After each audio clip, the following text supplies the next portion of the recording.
welcome members to this morning's meeting of the Transport Committee. First of all, have we got any apologies for absence, or I haven't got any other announcements? Chair, we've received apologies for absence from Tom Copley and Keith Prince, Assembly Member Cooper and Assembly Member Bacon are attending as substitutes. Lovely, welcome Assembly Member Cooper and Assembly Member Bacon. Good to have you here at our meeting. Our main discussion today is on taxis and private hire services, continuing our investigation there. Everyone is encouraged to take part in the discussion on social media. We have hashtags Assembly Transport and hashtag Cab Review. Welcome our public gallery here as well today, this morning. Obviously you can watch and listen to our proceedings here. Could everyone please make sure, and I'm going to do it as well, that our electronic devices, phones, Blackberries, any other gadgets are switched to silence, please. Are there any declarations of interest, members, that aren't already in the papers? No? Okay. So we can note the ones in the papers. Can we agree the minutes from the 9th of October meeting to be signed by me as a correct record? Agreed. Lovely, thank you. Summary list of actions. Can we note the summary list of actions and additional correspondence? Thank you very much. And action taken under delegated authority. Can we note the recent actions taken by me under delegated authority, and they include a letter to the Mayor on the delay to the Elizabeth line and a response to TfL's consultation on updates to the London service permit guidance. Lovely, thank you very much. Right, let's move into our session today, and we've got two panels before us on our hearing on taxi and private hire services. The first one, we have our guests already before us. So we've got James Farrar, who's from the United Private Hire Drivers. Welcome, James. And we've got Steve Garelick, who's the regional organiser for the GMB Professional Drivers branch. So welcome along. Good to see you here today. And I'm going to kick off the questions. Really, there's a lot of discussion over many months and years about working conditions and rights for drivers. So could you perhaps outline your current concerns around working rights and conditions for the drivers that you represent? So who would like to go first? Steve, do you want to go first? I think where we are right now is possibly one of the lowest levels in history for private hire drivers throughout the capital. There is a control by operators that's perhaps never been seen before, and that's backed up by their Yelp for more drivers, for more cannon fodder, for want of a better phrase, based on the fact that rates are incredibly low in terms of where we are right now. They've not only stagnated, they've actually gone down from where we were even from 15 years ago. People paying literally pennies to go out to the likes of Heathrow Airport, or Gatwick, which used to be high quality runs.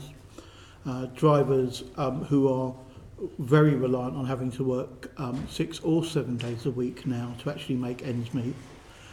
The costs heaped on them with regard to potential charges upcoming now for Euro 5 vehicles, where drivers had got the expectation, or had the expectation, that they were going to at least get 10 years full use out of a vehicle on a no different basis from anyone else, obviously adds to the woe. And we're in a position which is backed up by the fact that we have multiple cases ongoing against operators, be they Green Tomatoes, be they Addison Lee, who, as an example, this morning have been down for 4 hours, where drivers have not been able to actually make an income. Drivers have actually gone home based on the fact that the systems haven't been working. And there's more probably to talk about. I think we'll probably touch on that a bit later, over what they've been doing with promo fees, taking money from drivers for promotions for the public. In fact, I'll touch on that now because I think it's quite important. Where a company is offering a promotion on social media of money off a fare, that is then being put onto the driver to subsidise, to help that company look good to the consumer. So they're putting the consumer ahead of the person who is actually doing the work. And this is a continued situation with companies I met a driver not so long ago who said, "Oh, you know, we're one of the cheapest companies around." And I said, "That's a good thing, is it? How can it be good to subjugate the rate so that people cannot earn a reasonable income, and to be expected to even manage to get out or eke out a certain amount of jobs in a certain time is almost impossible?" We know what a living wage looks like. We know what a London living wage looks like. But in the meantime, we don't have a living fare, a minimum backstop for London. Now, I recognise taxi have minimum rates in place, which are highly necessary based on a metered fare. And I do not necessarily seek a convergence of that, because taxi and private hire must be two separate tiers. They must be two separate tiers to enshrine all of the rights that taxi drivers have worked for to get where they're going. But nonetheless, there is a common right for workers to have a quality of life and to be able to feed their families, to be able to take time off to be with their families and have quality of life, and not be spurred out knowing that they'll only make income based on having to follow a carrot that is being pulled by an operator. To come out, you might make more money at this time, like you see with app operators. And my other big concern, because I really want to let James speak, is just on this point of operators thinking they're being very clever about what they're doing with their marketing and how they position themselves as socially responsible. They're not. I know we're going to touch on cars and all sorts of other things later, but they're not, and people are not making an income. I'm going to pick up some issues in a minute. Let's let James come in first. Okay, well, good morning, and thank you for the opportunity to bring some evidence before you. The voice of the driver is weak in terms of regulatory development at City Hall or at Palestra for TfL, so I really appreciate this golden opportunity to be here. I think the issue here is that the industry is under massive transformation, and there's a lot of forces at work. There's big tech has entered this game through Uber and others. Big energy is involved. Shell has got an operator's license now and it's got a product called Fair Pilot. It started to onboard drivers, so it's entering the game. BP has just bought Europe's largest EV charging network. And then we look at the manufacturers. Daimler are involved through their investment in MyTaxi, Taxify, Black Lane, Viavan. Renault and Nissan are involved in their investments through iCabby, one of the big apps and technology providers for the second-tier operators in this country. Volkswagen are involved through their investment in Get. So what we see is this huge amounts of money and attention and technology being applied to the question of mobility. But unfortunately, at the nexus here are a group of workers. 120,000 people have been licensed in London. We're now down to 110,000. And these are people who are very vulnerable. According to TfL's own statistics, 71% come from disadvantaged neighbourhoods, according to the I'll get it for you, the index, it's the IVN index of deprivation, the deprivation index for London. 71% of minicab drivers come from that. 94% of minicab drivers, according to TfL, are BAME. This is quite a vulnerable group of people who are doing this. And unfortunately, they are denied their rights as workers. And they're also, on the other hand, if they're not workers, if we are truly commercial contracting entities that we're supposed to be able to engage with these powerful forces around us without the protection of a regulator, without the protection of employment law, well, we're in a very weak position because the imbalance of power is so great. And as a result of that, the average minicab driver now is netting about £5 an hour. Any way you cut it, working for Addison Lee, working for Uber, working for Green Tomatoes, working for all of those. So we've taken a lot of action around the country against Vizu, the big regional operator, A2B radio cars in Birmingham. We've taken action against Green Tomato here in London and others, and of course the Uber case, which I'm personally involved in as well. But these are weak. These are weak moves. There's a systemic problem here that we need regulatory support. We need the support of the mayor. We need political support in order to be able to cope with this pressure that drivers are on. And one thing I would finally say is that 110,000 Londoners in a city of 10 million people, their reach through their families, through their dependents, is huge. And I think the mayor and I think TfL owes this group of people a great deal more responsibility and respect and protection than they've gotten so far. So both you paint a picture of this kind of race to the bottom in terms of standards, in terms of the fares being so low that your drivers are having to work excessive hours and they aren't earning, in your views, even the minimum wage per hour, which is clearly a huge concern. Are you able to sort of give a bit more detail on that and maybe some examples of drivers? And also, particularly Steve was interested in your point about a minimum living fare, which is quite interesting. Can you explain what your thinking is behind that? Yeah, basically, since I came to the GMB, I've advocated for a living fare, literally from day one. To put some more meat on the bone, when you look at how operators are working, be it on a commission basis or a rent basis for a data head, because most people don't use radios now, before a driver's even out of the blocks, they've got to make a fair amount of money to actually cover the bills.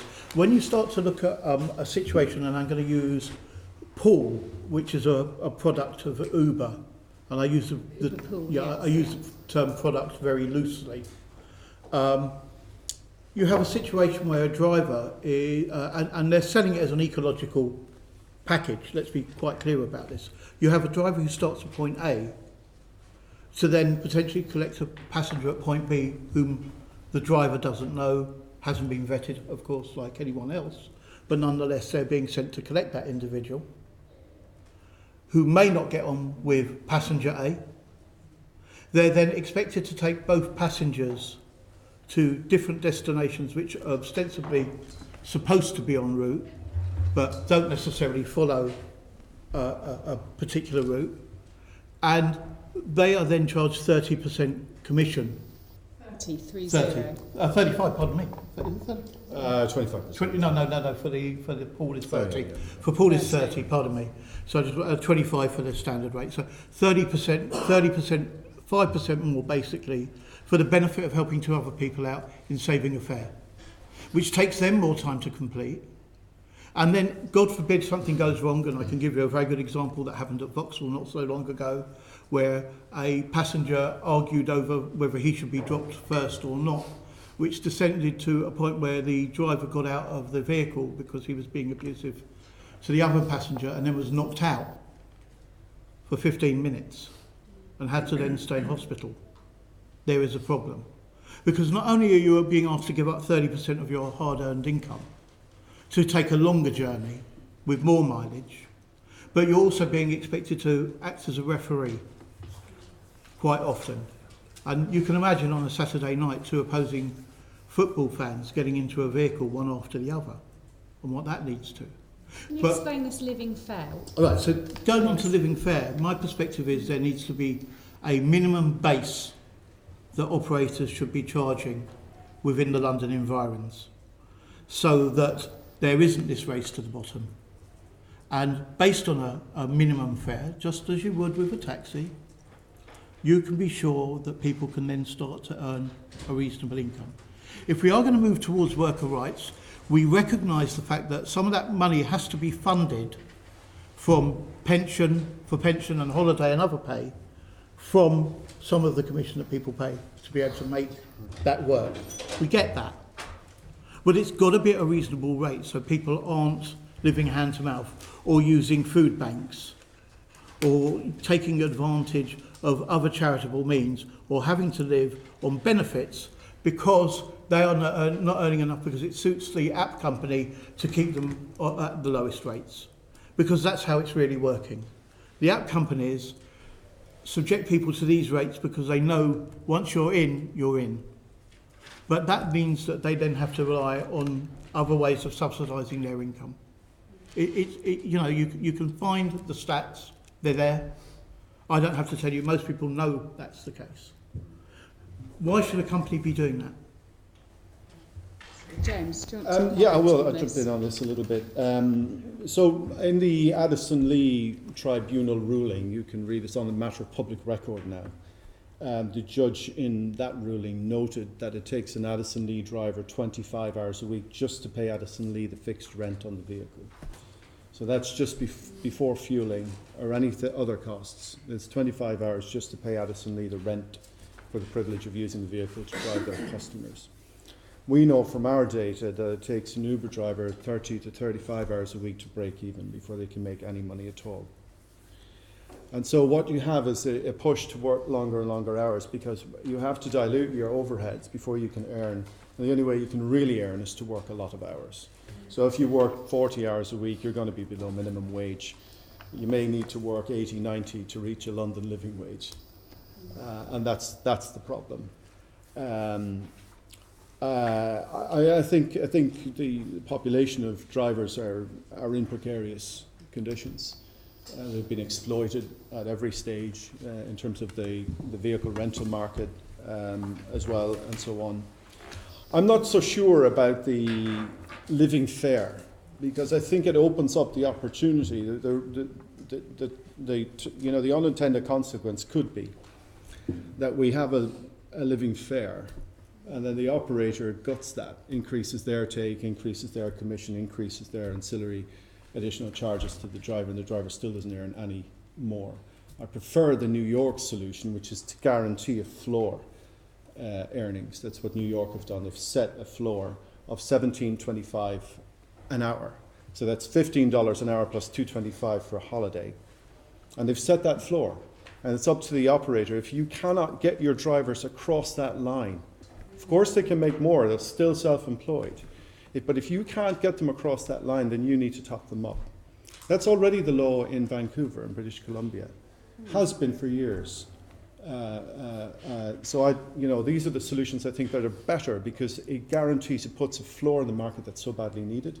If we can all earn more after that, that's fantastic. That New York example is very useful. Leeds are going to be having a conference call with the New York I don't know what they're called. Taxi Taxi. Yes, exactly. To have a real chat with them about some of the plans and things they're doing there. So that's really useful for us to pick that up. Steve wanted to come in. Thank you. I mean, New York yellow cabs would probably be interesting to talk to them because that's a different model altogether. I was interested in your point, Steve, about the minimum living fare. I just want a question about that. We're going to get on questions about safety in a minute because it trips off the tongue nicely, and I'm fully on board with that sentiment. But again, I don't really get it because as you'll hear, I'm a regular user, twice yesterday, of private hire vehicle. I don't use Uber. Down in South London where I'm on the border of Surrey, there's no black taxis around. Don't use Uber. Don't use Addison Lee. It's private companies, okay, that we use, and they're very, very good. But a minimum fare, I don't quite understand how that works, unless you had a minimum increase on a whole range of tariffs. How would this minimum fare work? I think it harks back again to, obviously I'll qualify the point that James made, where obviously what I'm looking to make sure is there's a minimum amount going into the driver's pocket. That's a different thing altogether. Yeah. So when that calculation is made, it has to take that into account, of course. That's a given. I think from anyone, couldn't expect it to have a minimum fare and then somebody say, well, I'm taking 90% of you. That's workhouse conditions. But I think quite simply, when somebody starts off and you can see that there are places around the country where they're £2.50 and £3.50 fares to start off from, there's a chronic problem. Probably a regional thing, because there's not in any experiences I have. It's normal. The fare is a minimum fare. I don't think would solve our problem in London. The problem that we all agree on. I think you'd have to change the whole tariff restructure. Well, I think there needs to be a minimum, though, nonetheless, because it depends what a driver can crack out in an hour. Okay. I recognise that, but nonetheless, you need to be sure that that money can be made up. Okay. And how you go about that, I cannot give you the precise formula, of course not. I probably want to enlist the help of a university professor to get precisely where I'm going. But what I do know is the efficacy of it. Yeah, I like the efficacy of it. No, I agree completely. And that's the key here, making sure that people know that they can feed their family at the end of the day and take a break like anyone else, whether they want to go on Hajj, whether they want to go to Tenerife, whether they want to just go to Cornwall, whatever they want to do. They can take a holiday like anyone else. They can look at somebody's house and say, you know what, I can afford to live in one of those as well, not in squalor. Lovely. Caroline, you want to come in here?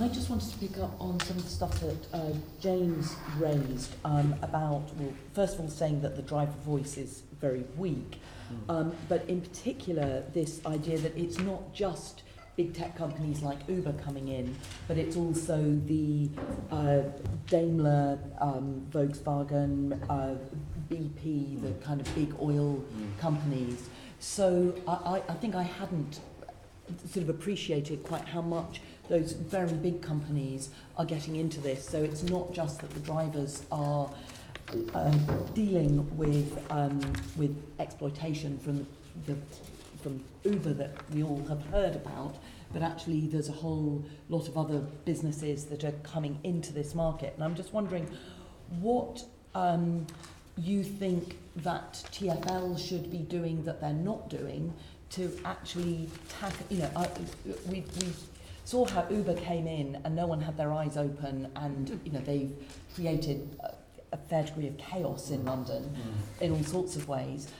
Are there things that you think TfL should have their eyes open to that they don't have their eyes open to at the moment about this coming in of all these other big companies?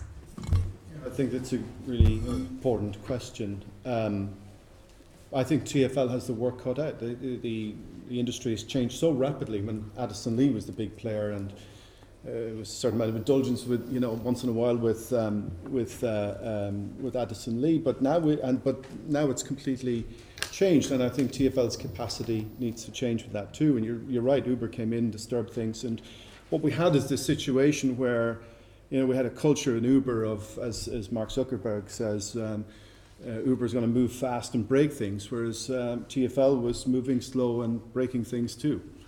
And so what we need to see from Transport from London is a greater capacity to understand and deal with that, but also to listen to the stakeholders, listen to drivers. They haven't really been willing to do that. And so when you say they haven't been willing to do that, how do they consult with drivers at the moment? Well, let me just skip back to the issue of what TfL need to do, and I'll answer that as well, if I may. First of all, we need to have a clear understanding of what's fit and proper. And what is fit and proper for, there's this idea of a fit and proper person. Well, Uber, Volkswagen, Daimler, they're not fit and proper people, they're fit and proper corporations, and what behaviour should we expect of them in order to have a public licence to operate in London? So, for example, there's a contract that Viavan, which is a Daimler product, offers today. And in there, not only must you indemnify them against you asserting your own rights as a worker, that's standard, they all ask you to indemnify that. They go a step further, they ask you to indemnify them against the eventuality of HMRC or the Department of Labour, which we don't have one, but in the case of the government enforcing the law on my behalf, I have to indemnify Viavan in case of that eventuality, that the government would enforce the law. It even includes the words, enforcing the law where statutes are there to protect workers. I'll submit this in evidence to the committee so you can see that. But it's amazing to me that Transport for London can find that as a fit and proper entity to operate in London with those types of contracts. Same with Uber. The judge found in that case that Uber's contracts were a fiction, twisted truths, and so on. These have got to be fit and proper criteria that Transport for London must be looking at these contracts that drivers have been offered and protect them, and where they're illegal, as these are, and unenforceable, Transport for London should make a fit and proper assessment about that. In terms of driver engagement, well, we've had real issues in being heard by Transport for London. So if you look at, on the taxi side, there is a taxi engagement policy, and 5 separate taxi organisations represent 25,000 taxi drivers, and that seems to work well. But there is no engagement policy for private hire. There is no dedicated representation. Steve does a fantastic job. He's the hardest working union man in London. But there is no dedicated voice for private hire drivers with Transport for London. And that's a real issue. And then where we have tried to engage, say, on issues like safeguarding, TfL refused to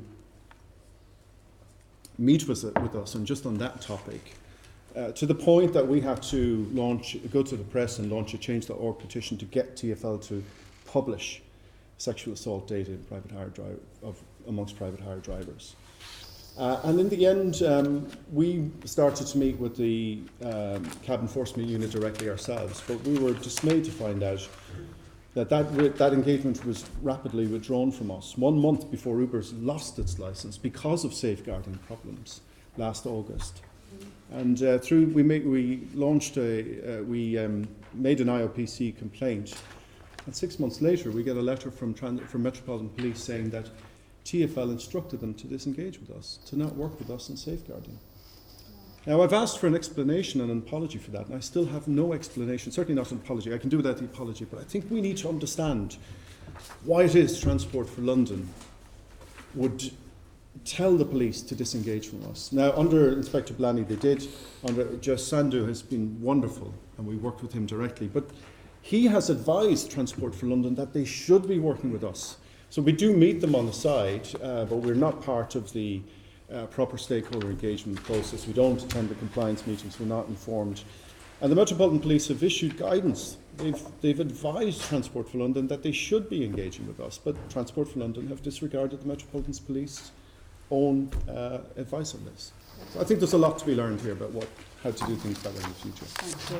Lovely. And look forward to getting some details I in will writing submit that from letter, you yes, as well. yeah. Let's move on to the next area of questions. And we had a sort of two people wanted it. So Steve, you're going to kick off, and then Navin come in. And I think we have touched upon some of this Yes. already. Yeah. I think it's fair to say. Yeah. Just for my clarification, James, you talked about your engagement with TfL of your organisation. How many people or drivers do you represent?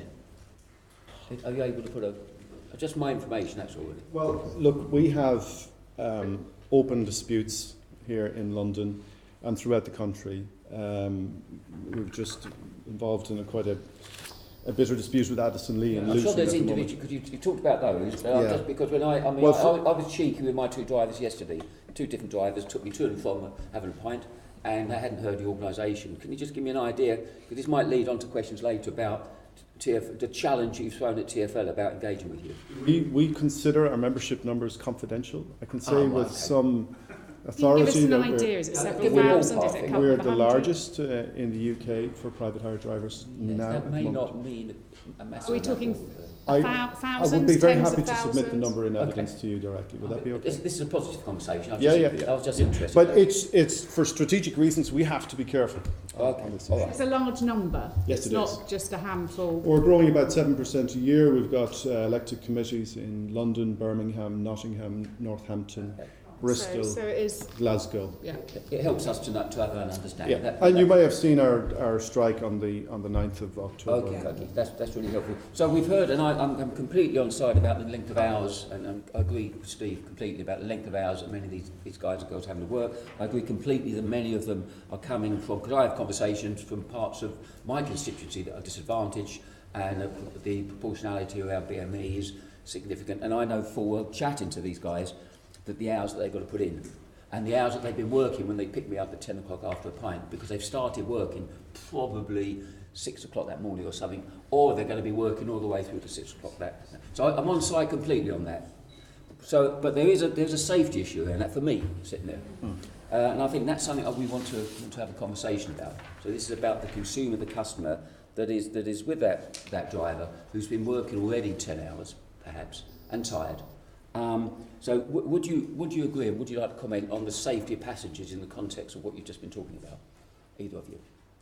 Well, I Look think... at it from the customer point of view, not necessarily the driver point of No, view. okay. I think generally speaking, the customer experience within London's vehicles is high. The issues, when you even look at the stats based on stops and complaints and everything else that TfL throw up, pretty much shows the same static amount across a period of time. The problem is that there are so many hours a driver puts in a day that obviously it is going to have an effect, just as anyone who doesn't get a normal break doesn't have the facility for refreshments. Obviously, probably 4+ years ago, I walked into Palestra, had a meeting where I said we would like access to toilet facilities for private hire drivers. The allegation made was by some people, well, they can go back to their car office and use that, where we know full well when you look on those car offices where they can get to a car office, no drivers can enter.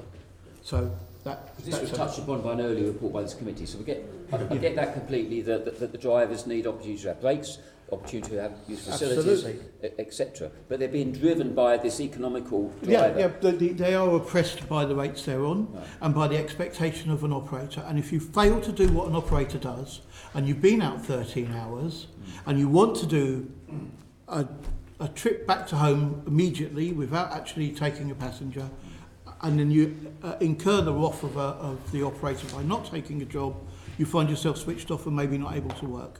Well, on the assumption we're going to be talking to TfL not too far away, what sort of legislation or directives from TfL and the Mayor would help the safety of the passenger, which is clearly interlinked with the working pressures of that driver?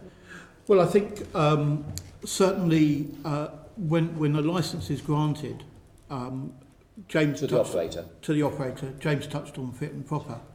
And obviously we've got Lord Justice Bingham's response on fit and proper for drivers, but there isn't anything around operators. They're not. And in terms of operators, there needs to be a set of guidelines that they must adhere to. They must look towards reasonable breaks for drivers. They must look towards reasonable fares for drivers to actually earn the living, so they're not having to work all hours God sent. But that can only be delivered in tandem with something like the solutions we talked about, which might be a flaw, because all the operators say, well, of course you can have an hour's break. Off you go with that, because it's coming out of your pocket ultimately. There's got to come in tandem. But it's no different in a normal workplace, right, where people don't get paid breaks. Yeah. So let's not make that look as if that's anything that doesn't already happen in a bad workers' world already. Indeed.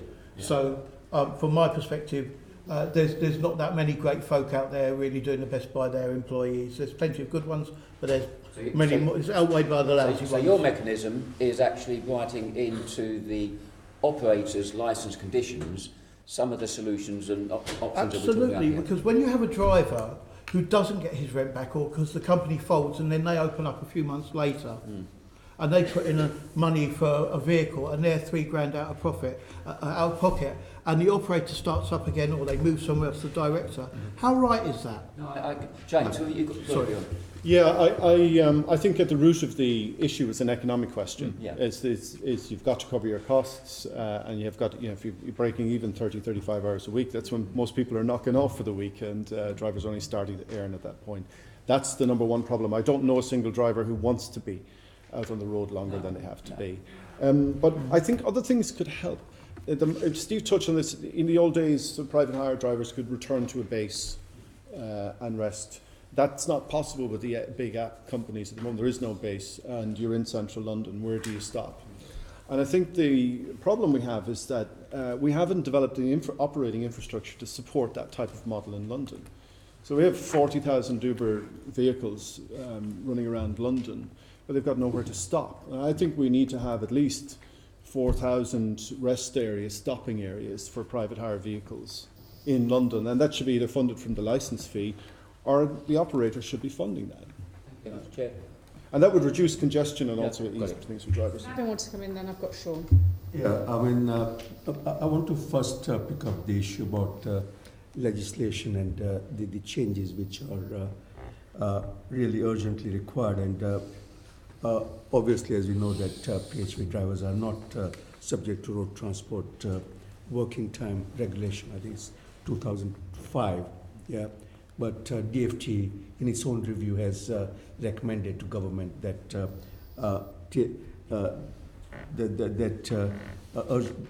recommended that for an urgent review of the evidence and case for restricting the number of hours that taxi and PHV drivers can drive, yeah, which obviously has to happen sooner than later. Question is, what are the steps TfL as well as Mayor can take before the legislation kicks in to improve the changes in condition? Okay, so obviously in terms of the DFT report, GMB had a high level of involvement. TfL were also involved. So I think what we've got as a finished product, which is this item here, this report here, comes from the hearts and minds of all that were involved, from across the political spectrum.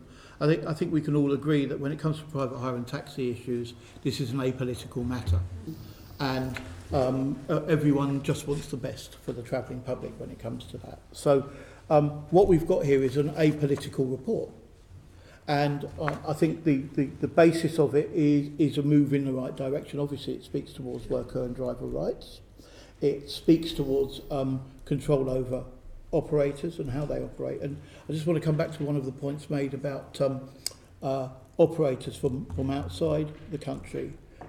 As far as I'm concerned, I find it a travesty that operators such as Get and My Taxi and all Viavan and all of these others, sorry, not Viavan, pardon me, Get, My Taxi and some of the others, Black Lane, are not licensed London operators, but nonetheless are dispatching vehicles within London and should be under the auspices of a licensing authority.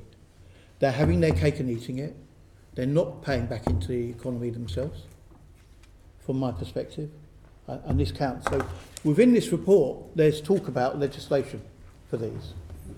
If you want TfL to move with alacrity, get them to now ask these operators to become licensed operators. It's no different, and there's no control. They're dealing with people's data, finances and everything else. I believe they should be under the same microscope as whether it's Uber, Addison, Lee, Green Tomatoes, GLH or anyone else for that matter. So this report speaks to that. And I think the other thing that is urgent, obviously from a report perspective, is the route that they take towards disability awareness and training and the like. I know we might have some questions on training and everything else later, but nonetheless, some of these routes towards training are highly important, along with, in my view, teaching the rudiments of first aid as an example, which could help in any number of situations within London. And I'm not just thinking about with passengers, but unfortunately we've had situations in London where other Londoners have come to harm, and having somebody on hand who could perform a bit of first aid could make all the difference. So I'll touch on that. But on the whole, the report, I think, has a lot to acclaim. So on your question on safety and hours working, and I think, of course, we need to look at the control on hours, but I would come back and say the root issue here is an economic one. But that said, I think we also need to be careful about the limitations of setting hours, because we see with Uber is controlling hours, but they're only hours on jobs, not total hours on the road. And then we also have to look at the shift pattern. So a driver will work the morning rush hour, and then they may try to work the evening rush hour and then the nighttime rush as well. And it's very difficult, I think, to do this job where you can say, I'll only do the morning rush, or I'll only do the evening and the nighttime rush. The danger is that you're trying to do maybe two of those on either end of the day. And that is really, in terms of fatigue management, that's disastrous. So we should really try to understand a lot more about fatigue management in the industry. And I think this brings me to another point I think is really important, and that is the need for an integrated approach to safety. Now, if you look at any other transport mode that's regulated, air safety, rail safety, there's an integrated approach to safety management systems. There's a just culture for safety management systems. There's a predictive, reactive approach to safety management systems. But here, I think we stand off it. And I think part of why we do that is because the operators don't want to be seen to be training or directing their drivers, because they fear triggering worker rights, triggering an employment relationship. And the unintended consequence, or the knock-on effect of that, is that we don't have an integrated approach to safety management systems in the regulatory environment that we do see in air safety or rail safety, because the regulator isn't commanding it and the operators don't want to see it because they're fearful of what it might mean for them. Chair, last question, if I can have brief responses, please. Steve, you already mentioned that drivers have to work hours on end, even to break even, which obviously has resultant impact on safety of both passengers and road users. Now, there is this issue about Uber's loan policy on drivers here, which puts the pressure and therefore the same issue there. Do you want to comment upon that, both of you? So on loans? Yeah. Well, I think financing is an issue. Look, UPHD is a branch of the IWGB union, with the Union for Precarious Workers, with a lot of experience across the whole precarious industry. What we're seeing is that private hire drivers probably always have been, but are being pushed further into precarity. So how do you finance a vehicle? You can do what I did. You use my own vehicle, enter the industry. But these are family vehicles, they're not designed for this type of work. And you're going to wear it out faster than you can amortise it. And now what are you going to do? Can I raise the capital to buy another vehicle, or am I going to be pushed onto the rental market? If I'm pushed onto the rental market, now I'm working on a week-to-week. I can have the maximum flexibility on a week-to-week lease, or I can have a bit more flexibility on a quarterly, or a bit more lower price but locked in on a quarterly basis. So take Addison Lee, for example. It's £210 a week to drive a Ford Galaxy for Addison Lee. But and if I choose a quarterly contract. But if I want to have it on the weekly contract, it's £270. And so what we're doing is we're pushing people as they run out of capital, as they run out of money, as the margins become tighter and tighter, they end up getting squeezed on higher and higher financing and rental costs. We had a very sad situation where one of our members had an accident, lost the deposit, and was trying to get back to work. And she couldn't raise the money for the deposit. We obviously couldn't give her union money to do it, but we had a fundraiser to get her back on the road. And she also had some help from her mosque. But that's how hard it is. You lose a deposit, you can't raise the capital, you can barely afford the rent, you're on a week-to-week rental. And if one thing goes wrong and you're really stuffed, that's what precarious work is like today. Not just for minicab drivers, but across London. So I've got in front of me one of the plethora of agreements or packages available if you look on Uber's system. And there was one I saw yesterday where you're expected to put £2,000 down that you'll never see again. This one is kind of a bit similar. This is £199 a week flex lease for a 2017, not a brand new, but a 2017 Prius, which I've checked the marketplace, go from between 14 to about £17,500. But if you're a large company like this leasing company, you can probably get them cheaper, I would imagine. Which means that over the period of the 36 months that this is payable is £31,644. Now, the great thing about this package at the end of it is you don't get to keep the car. You can start again. So it's stunning. It's there in black and white, and I'll happily be submitting it on. But then it gets better, because when you start to delve into some of the benefits of the early termination fee, where you have to have a minimum £500 when returning the vehicle as well to pay them, you look at the insurance admin fee on accidents, which if you don't report within 6 hours, where you would get to pay £500, they hit you for £1,000. Now, if I'm lying in a hospital, the last thing I'm going to be blooming well thinking about is, hang on, I better call the insurance to tell them. So not only getting a £1,000 admin fee, but also getting the value of the insurance back themselves on the vehicle, because that's what this agreement does. It shows you the position that drivers are put into. So forget the fact you've got to find the money. Forget the fact that you've then got to pay the money. If you go off the road, and we've already seen a drop in driver numbers, you have got the noose of the cost of a vehicle around your neck. And that is the real truth of it. People say, I listen to people like Hartley Brewer and others saying, So, you know, you can go and do another job. Nick Ferrari says it often. You know, you don't like it, go and do another job. Once you've got a commitment like this, you can't just do another job. You've got to pay that. And I would remind everyone around the table, sorry, you're only 2 payments away from losing a house or a home. And forget it when it's a car. Once you've got the finance after you, the tally man, that's that. Can I just add one? Thank you. I'm just really conscious of time, James, and I've got Sean wanted to come in here. Can you then move Sean into your the section on entry requirements to drivers? I know we started a little bit late, but let me just get some pace. Really brief. I just want to circle back to this idea of safety.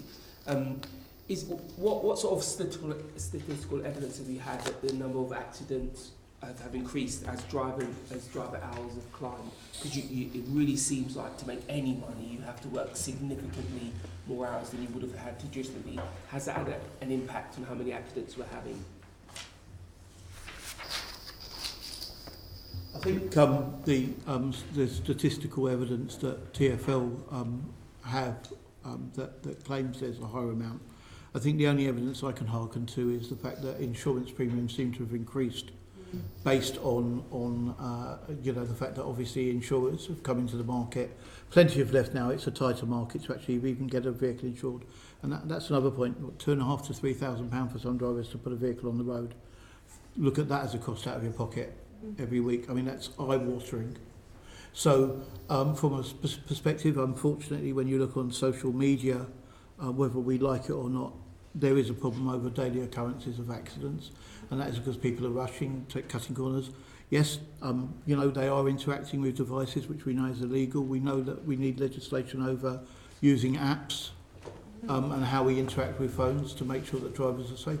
There should be voice control within apps to make sure that drivers and the public are in a safer position with voice.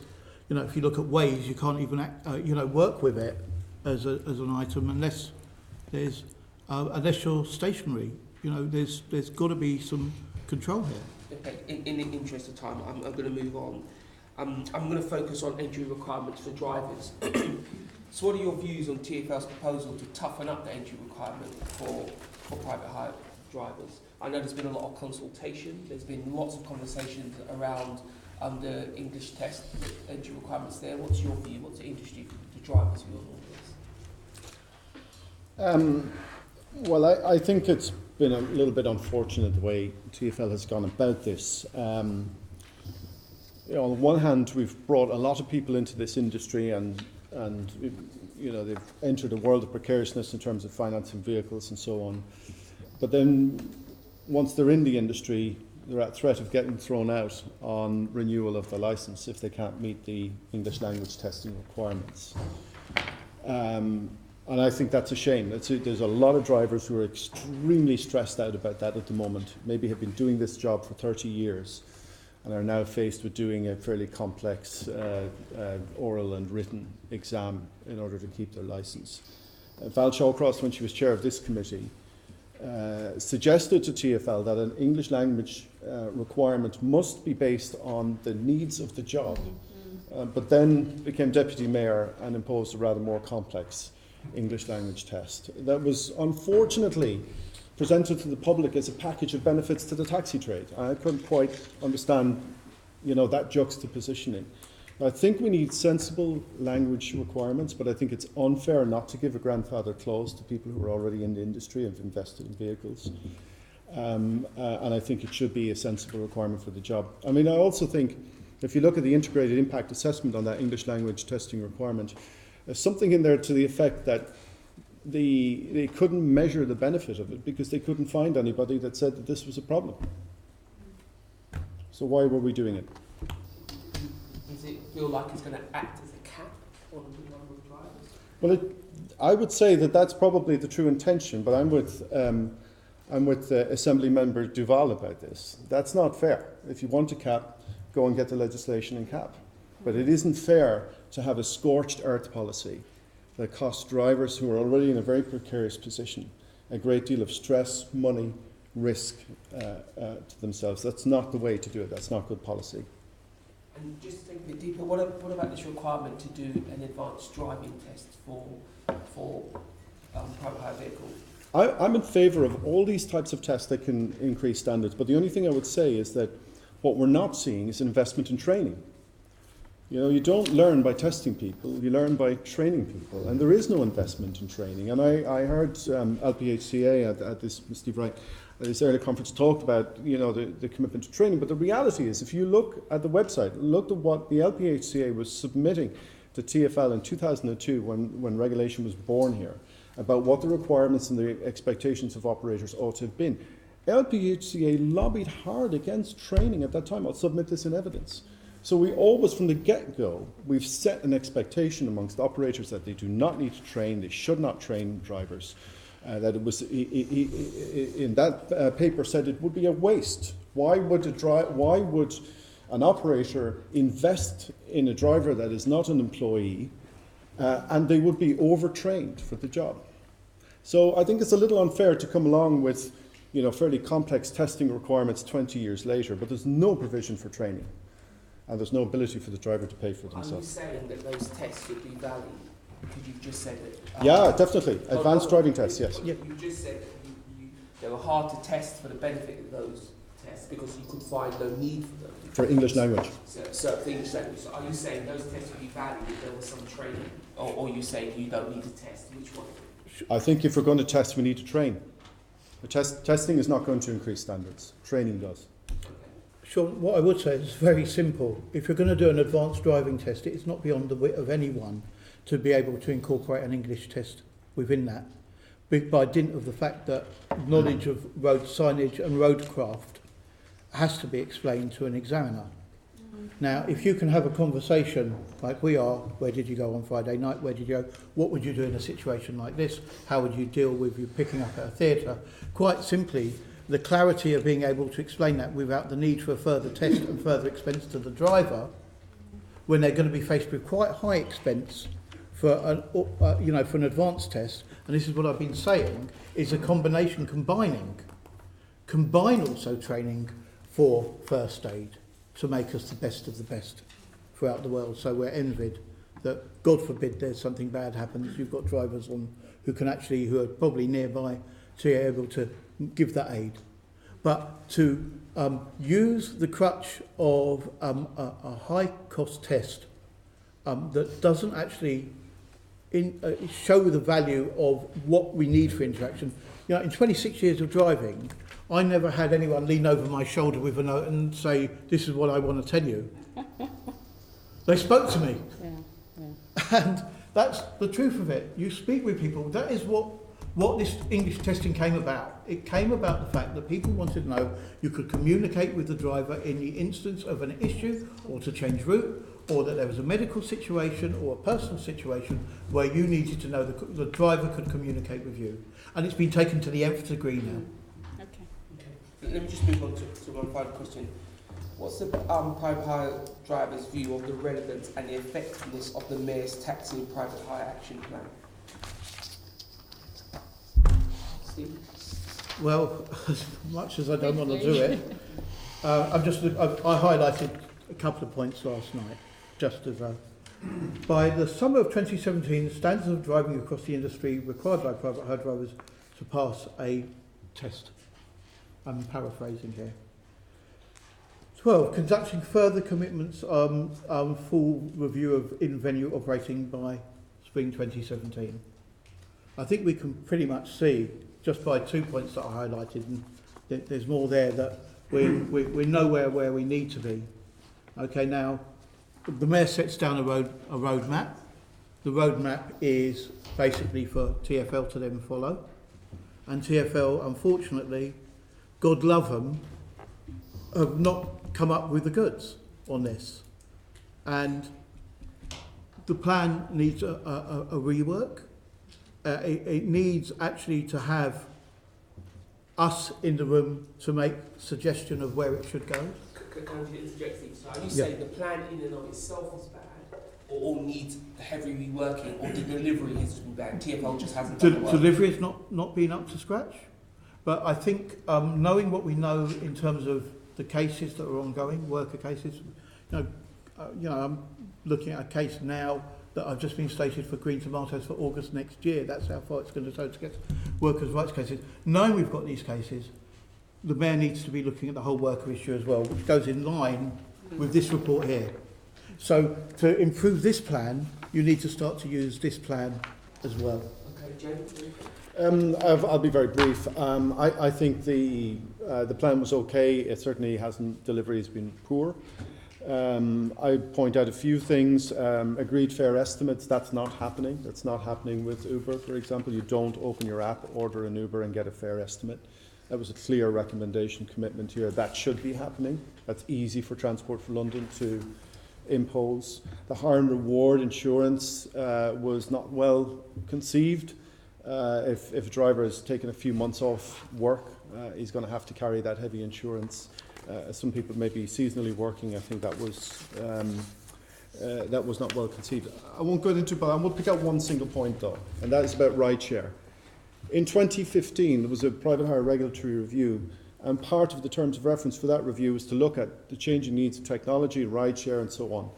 And rideshare was specific, part of that terms of reference. Well, before the consultation had even closed, TfL and Uber had preempted it by allowing Uber to pool to start in December 2015. Now, we asked for the safety and assurances because Gareth Emerson went to the media and said that they had received safety assurances from Uber. And we said, well, we're at the sharp end, we'd kind of like to see those. And TfL wouldn't give them to us. They argued, we took it to the ICO, they argued that they needed a safe space with Uber with which to discuss regulation. So we never saw them, and they resisted that through to the ICO, through to tribunal. So we still haven't seen those. In the 2016 action plan, TfL committed to delivering by spring 2017 a protocol for rideshare safety. And now we're heading rapidly towards 2019, and we still haven't seen that. So for you again, it's a question of poor delivery and maybe the need to modify the content. Yeah. Okay, that's enough for me. Really helpful, thank you. Gareth, you wanted to quickly pick something up? Yes, please, and it is quick. It's just on the English language test, and it's to James, because I know what Steve's using, and so is it the whole English language test you don't like, or are there particular elements of it that you reject?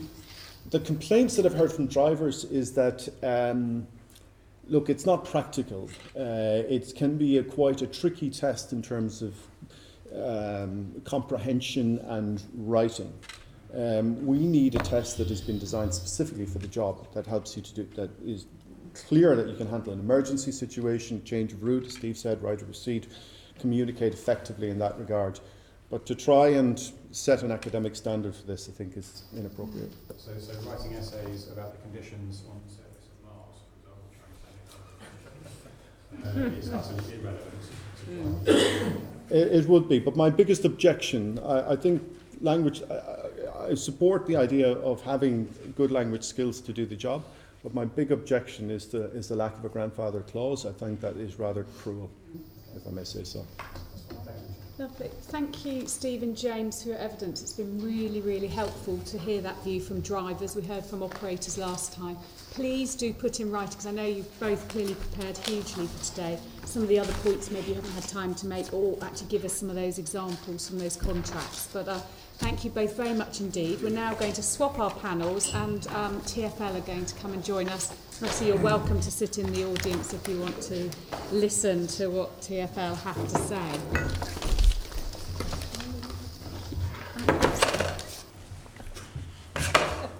I'll guess some last time here.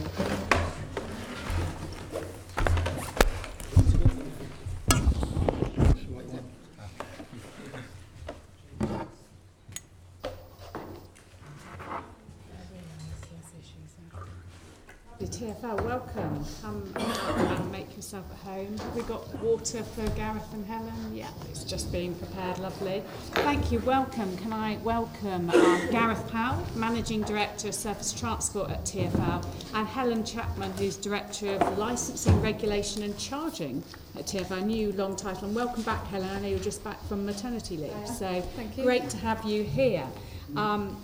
We're going to kick off looking at legislative reform, and Florence is going to lead on this. Thank you. Welcome both of you this morning. I'm sure you would have seen the year-long review that the government led on on taxi and private hire. I think you were a member of the review, Helen, That's right. is that correct? And one of the things that came up at our last session in October with the taxi drivers was around this ambiguity around apply for hire.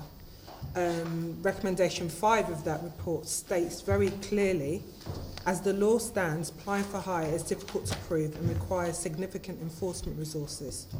And it also states that this definition needs to be reviewed, as well as ensuring that taxis retain the sole right to be held on street to all ranks. What's your view on this definition and this need for legislation? As Transport for London, we absolutely support there should be a statutory definition. We've been lobbying for it for a number of years. As far back as 2012, we were including it in our response to the Law Commission review on taxi and private hire services. So we absolutely believe there should be a statutory definition. I think initially we used to talk about there being one for applying for hire, but as time has gone on and new technology has entered the industry, we actually think it's really important that there's a statutory definition both of applying for hire and also for pre-booked services, just so that you can make absolutely clear the distinction between the two-tier system. So what else do you think that TfL should be doing to help the government in terms of making sure that this becomes legislation? As you say, and sorry, I should have started at the beginning saying that we really welcome the opportunity for being invited to speak to you today about these important points, actually, because we and this particularly has been something, as we say, we've been pushing for a number of years. So we were very keen to be part of the DFT working group. I think we were quite vocal, unlike me, as I'm sure our taxi and private hire stakeholders will attest. We were very vocal through that process. We submitted written evidence, and as part of our response to the working group report, we have offered to join. I think they've suggested it being a panel of regulatory experts that get together to put the definition together, and we've offered to be part of that panel. And would very much welcome the opportunity from government to be allowed to do that. From a safety perspective, I think one of the things that comes up is the fact that a number of people may feel that TfL isn't carrying out its licensing functions and regulations properly by not properly enforcing that. So where you have instances where taxi drivers are stopping and picking up customers, unregulated taxi drivers, do you think there's a lot more TfL should be doing right now in terms of enforcement? I think there's always more that can be done, of course, but there are, we've taken significant steps in the last few years, even since the Future Proof review in 2014, to enhance and increase our compliance and enforcement capability. So as part of the Mayor's Action Plan, we've significantly increased the number of compliance officers, but as well as that, and working in conjunction with the trade through our regular engagement sessions, we've really taken a different approach to enforcement through, it's much more intelligence-led capability and enforcement now. So, we will respond to where there are reports of specific non-compliant behaviour. We will take action in the future. We're looking to increase the number of prosecutions that we do. And I'm sure you won't have missed the action that we took against quite a large operator, which was last year and has obviously been through the courts this year. So, yes, I'm sure there is more that can be done. But I do think that we've taken significant steps in our approach to enforcement and compliance, and particularly in our engagement with the trades around it. And just referring back to the last session around safety, I think the key thing that comes up is around safety and workers' rights. And again, as the licensing authority, do you think there's a lot more TfL should be doing around any new firms that are coming forward to be licensed? Maybe a TfL accredited charter for those firms which actually demonstrate that, yes, they're going to be looking at safety of passengers and workers' rights. Is that something that TfL should be looking at for the Well, future? I think it is a complex area, actually. So our powers are to regulate for safety reasons. So any regulations that we do implement, there needs to be a very clear link to safety around it. But we do understand the trade's frustration, particularly, you know, obviously James and Steve have spoken very well about workers' rights and about the impact of that. Is there more from a regulatory perspective? Well, we're certainly looking. So we published a policy statement earlier this year around ride sharing, which I know was sort of touched on towards the end of the previous session. We have been working with operators that want to offer ride sharing services in London. We don't have the powers to restrict them from operating. Ride sharing is permitted under the Transport Act and always has been, or has been since 1985. So it's about working with the operators to implement conditions that make that ride sharing safe. And again, something I picked up from the previous session is around training, and we do believe that operators, particularly in ride sharing circumstances, should be offering more safety, more training, more support to drivers, so that they know, you know, if there's two. No, I appreciate that. I'm pushing specifically on TfL is the licensing authority. Yes. We have the decision whether or not to license those firms. I think the challenge here, Florence, is that we can only carry out our licensing and regulation functions within the framework, the legislative framework that we have.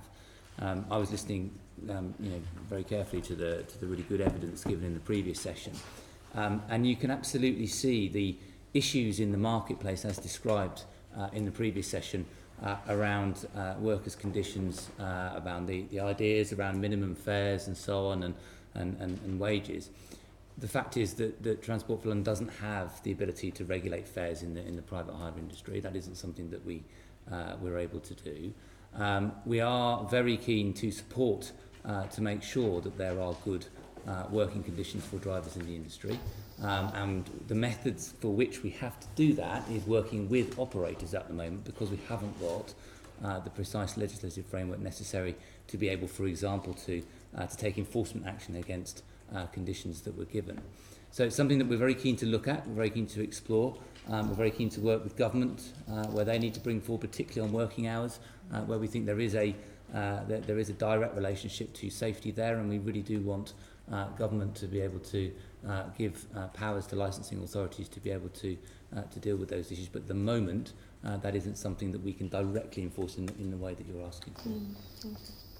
Is there, Gareth, a way, aside from your legal responsibilities and before the government legislates, which, you know, could be some time, Hope not. could you, as TfL as a body, with the Mayor, work on your own charter, like you have London Living Wage accreditation, that you could say, in separate to your legal requirements, that we will, you know, if an operator guarantees these 10 things, they will get a bronze. If they guarantee these 15. So actually look at how you raise the standards using your other powers rather than your technical legal powers. Is that something you could consider and would consider?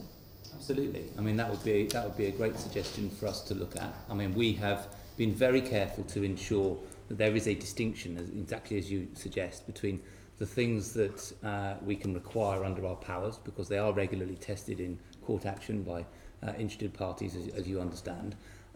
If there's more that we can do to set out unenforceable, or indeed, you know, kind of standards that customers can see, standards that we really want to promote that is outside of our actual regulatory enforcement, then absolutely we can consider doing this.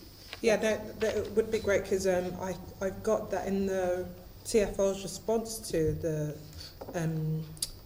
DFT report. It states that Helen Chapman supported this as a common sense approach, and in her response raised the possibility of TfL proposing additional requirements on its licensees, including enhanced training standards and requirements to safeguarding workers' rights. So it would be good if we could see something that TfL would propose going forward in the future.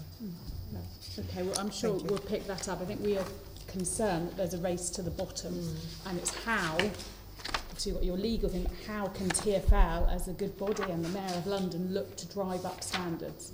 You recognise that? Yeah. David, next section. Yeah, thank you. If I could, Joe, I just wanted to ask Yes, a of couple of course. quick Of course questions you on the difference between applying for hire and pre-booking. And the market's changed rapidly because of the growth of app operators. Do you consider app operators to be applying for hire or pre-booked? Pre-booked. They're pre-booked. And to be pre-booked, does an operator have to have a live 24-hour telephone line in operation so that customers can call them if they want to? So you're probably aware that we did implement that as a requirement, which was legally challenged. That went through court. We went through the Court of Appeal with it, and we won. So that has now been implemented. So operators do need to have a way of a passenger being able to get in contact with them by the telephone if they require. So all of your licensed operators now have a 24-hour, every single one? Okay. Yes. And does an operator have to take the booking in this country? Would it be, thinking, for example, about Uber, there's Uber London, and they have a parent company, Uber BV, which is based in the Netherlands. Would Uber London, which I believe is your operator, you've given an operating license to them, would they have to take the booking, or would it be legal or illegal if Uber BV took a booking instead of Uber London? So and forgive me because I've just returned from maternity leave, so some of this is I'm trying to replace this with nursery rhymes. We've all been there, Helen. Pepper monkeys and bubblegum trees. That's all I'm going to say.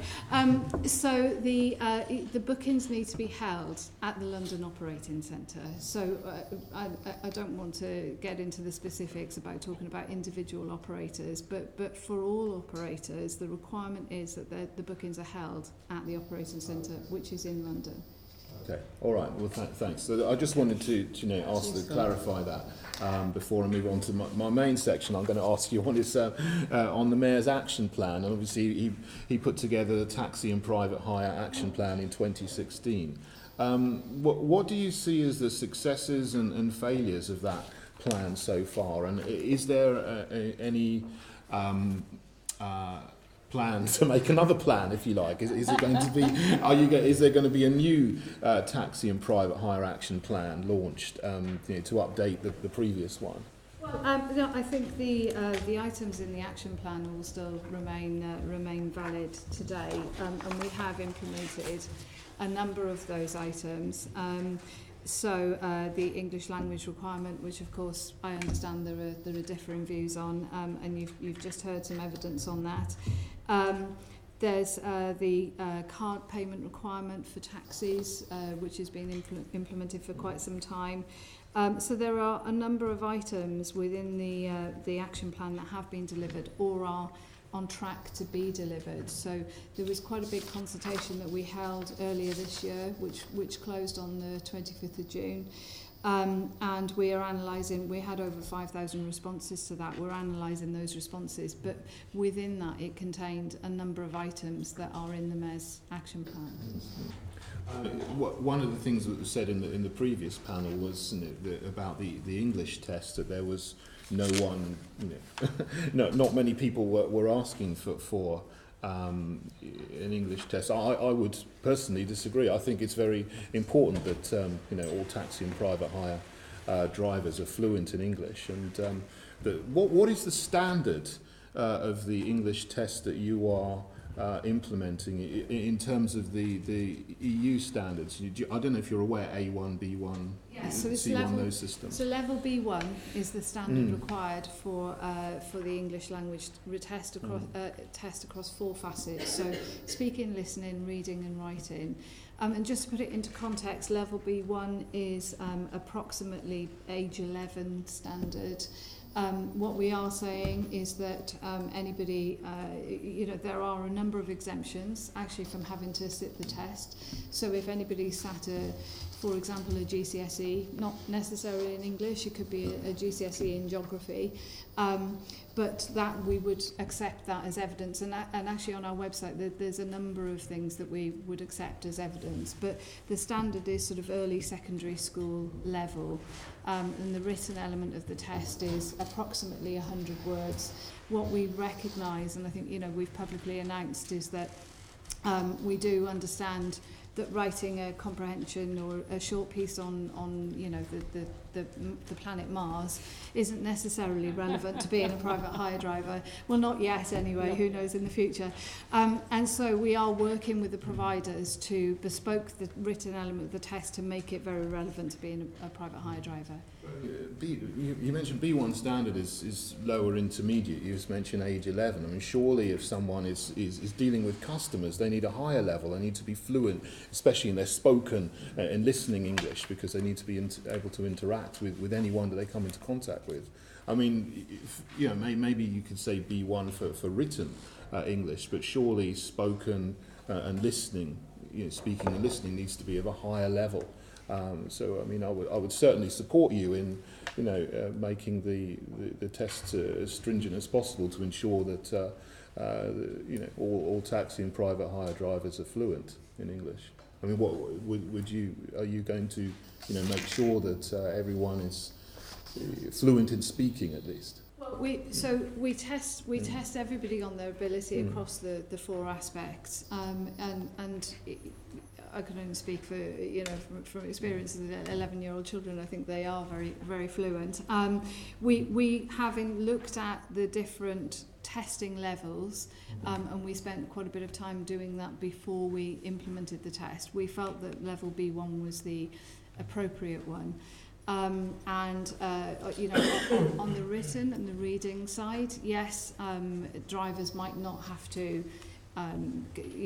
communicate in writing with a passenger on every single journey, but for example, the compliance team, if they issue a stop notice to a vehicle on street, they are generally handing a letter to the driver. The driver needs to be able to understand the content of that letter and take action. For example, if they are, if the vehicle's been removed from service, which is a clearly a safety-related item.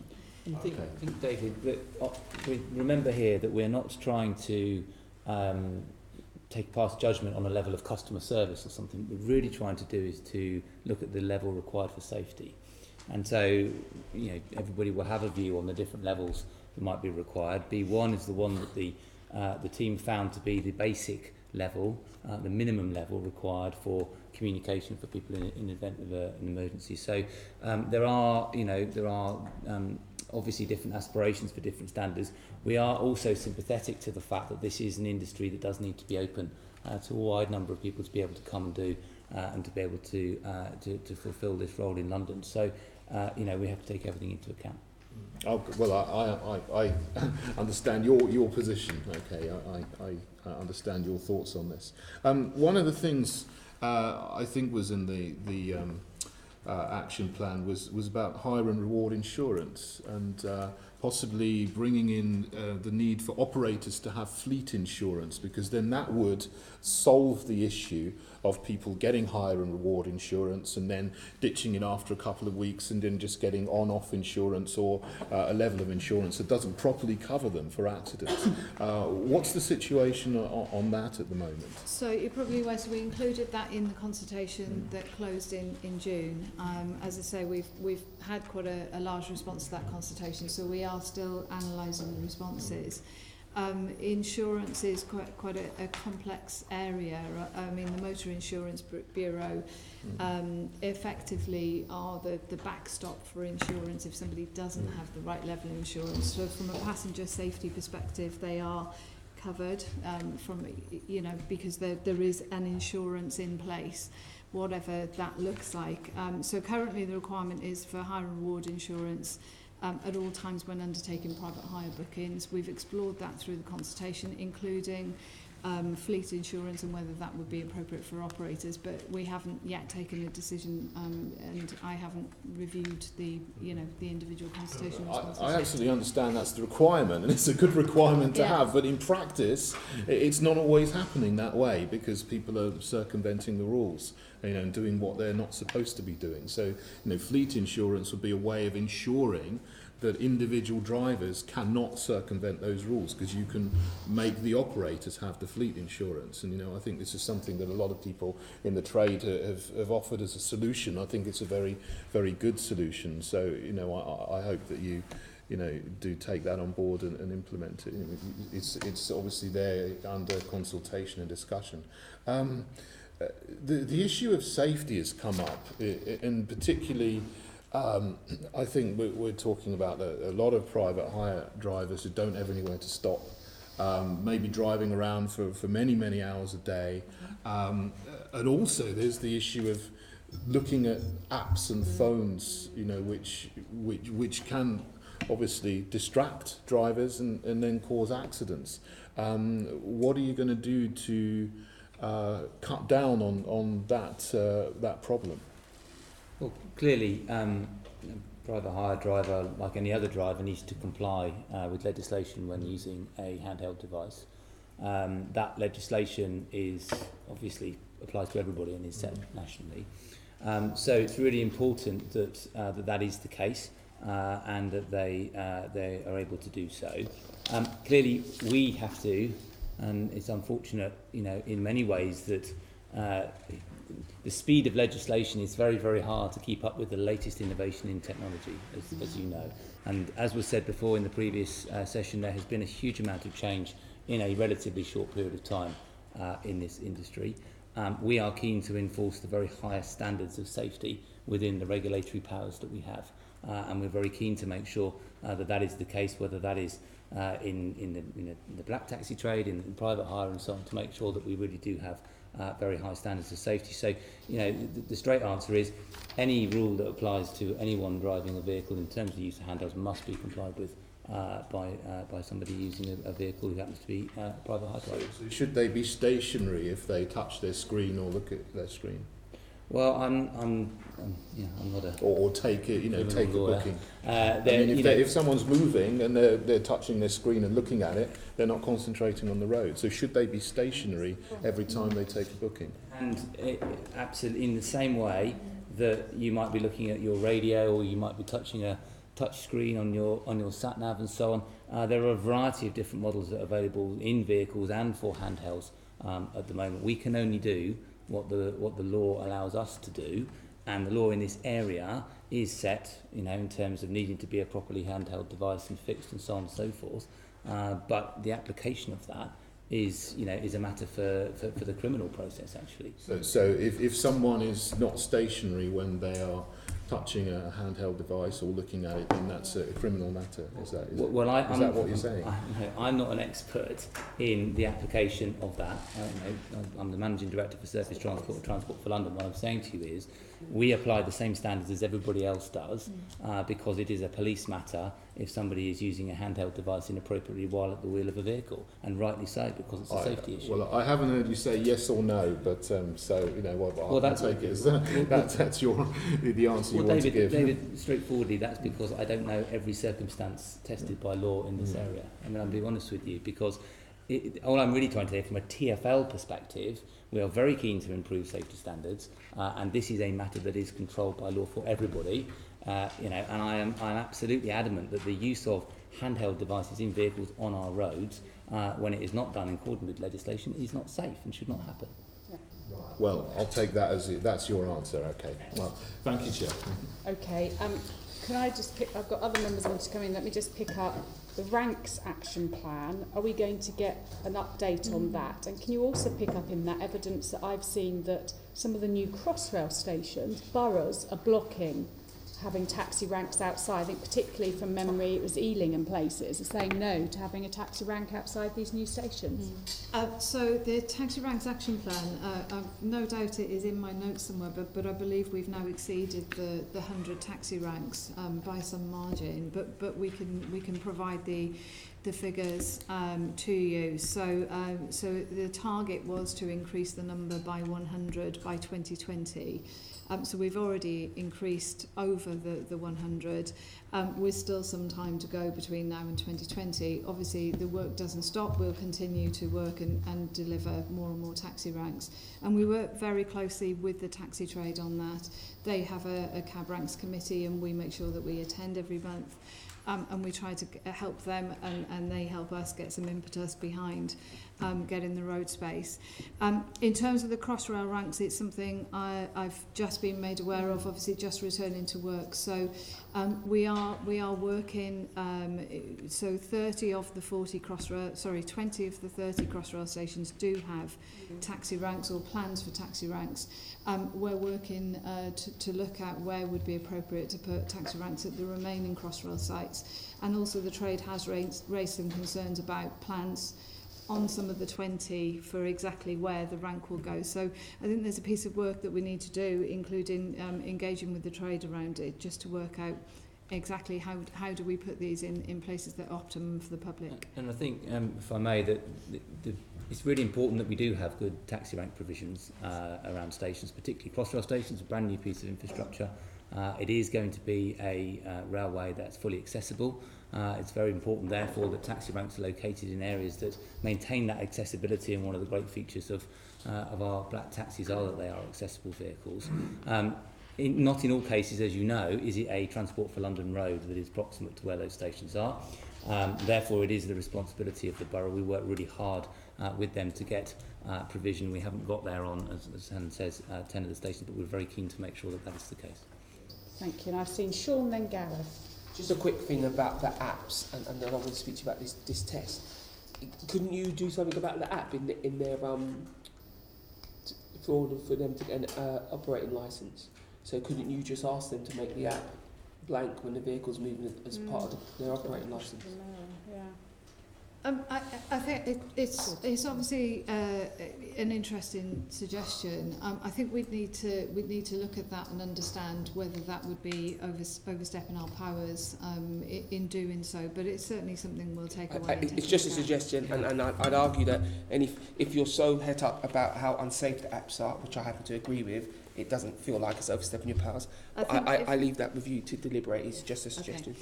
Okay. My next thing is, you talk about this test and you say that it's at the age 11, and that sounds very powerful in the room because, 11, but I have an 11-year-old child who can more than enough communicate to drive a cab. It's just that her feet couldn't reach the pedals at this point.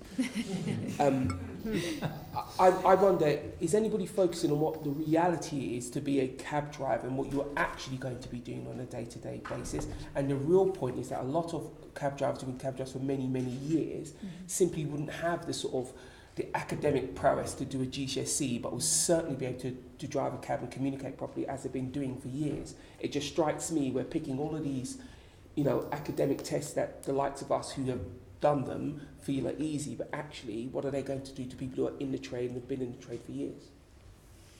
So I think that's a very interesting challenge, and I understand. I think when I was sort of saying about the GCSE, it's more about if somebody has done a GCSE and there are a number of other exemptions in the past, then they don't have to sit the test. But the test itself is absolutely being reviewed to look at making it more relevant to being a private hire driver.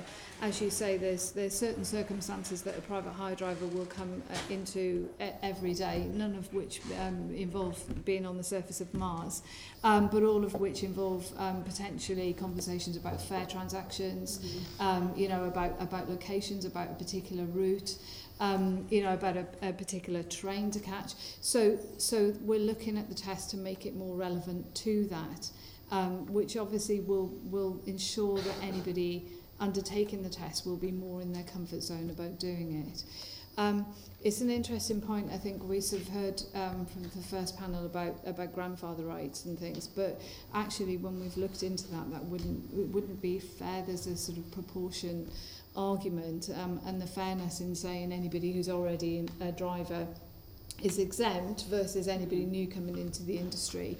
That's not the way that you can regulate from a safety perspective. It's vital that we have the English language requirement from a safety perspective, and therefore it's relevant that everybody that is in the industry either has to demonstrate they can meet the standard or go through a test in order to be able to do it. I think your point on grandfathering is quite a strong pushback on that. But I'm just making a plea to make sure that the test is relevant. Because I use my local minicab. I had a conversation with him. He couldn't pass a GCSE, but he's very competent. He knows where he's going. He's telling me what he's doing. Nothing has happened that would make me feel unsafe about getting in his car. And I don't want a test that prevents this man from working just because it makes us feel better. Yes, that agreed. Okay. Agreed. Thank you for that. Quite good reassurance there. Gareth, you wanted to come in?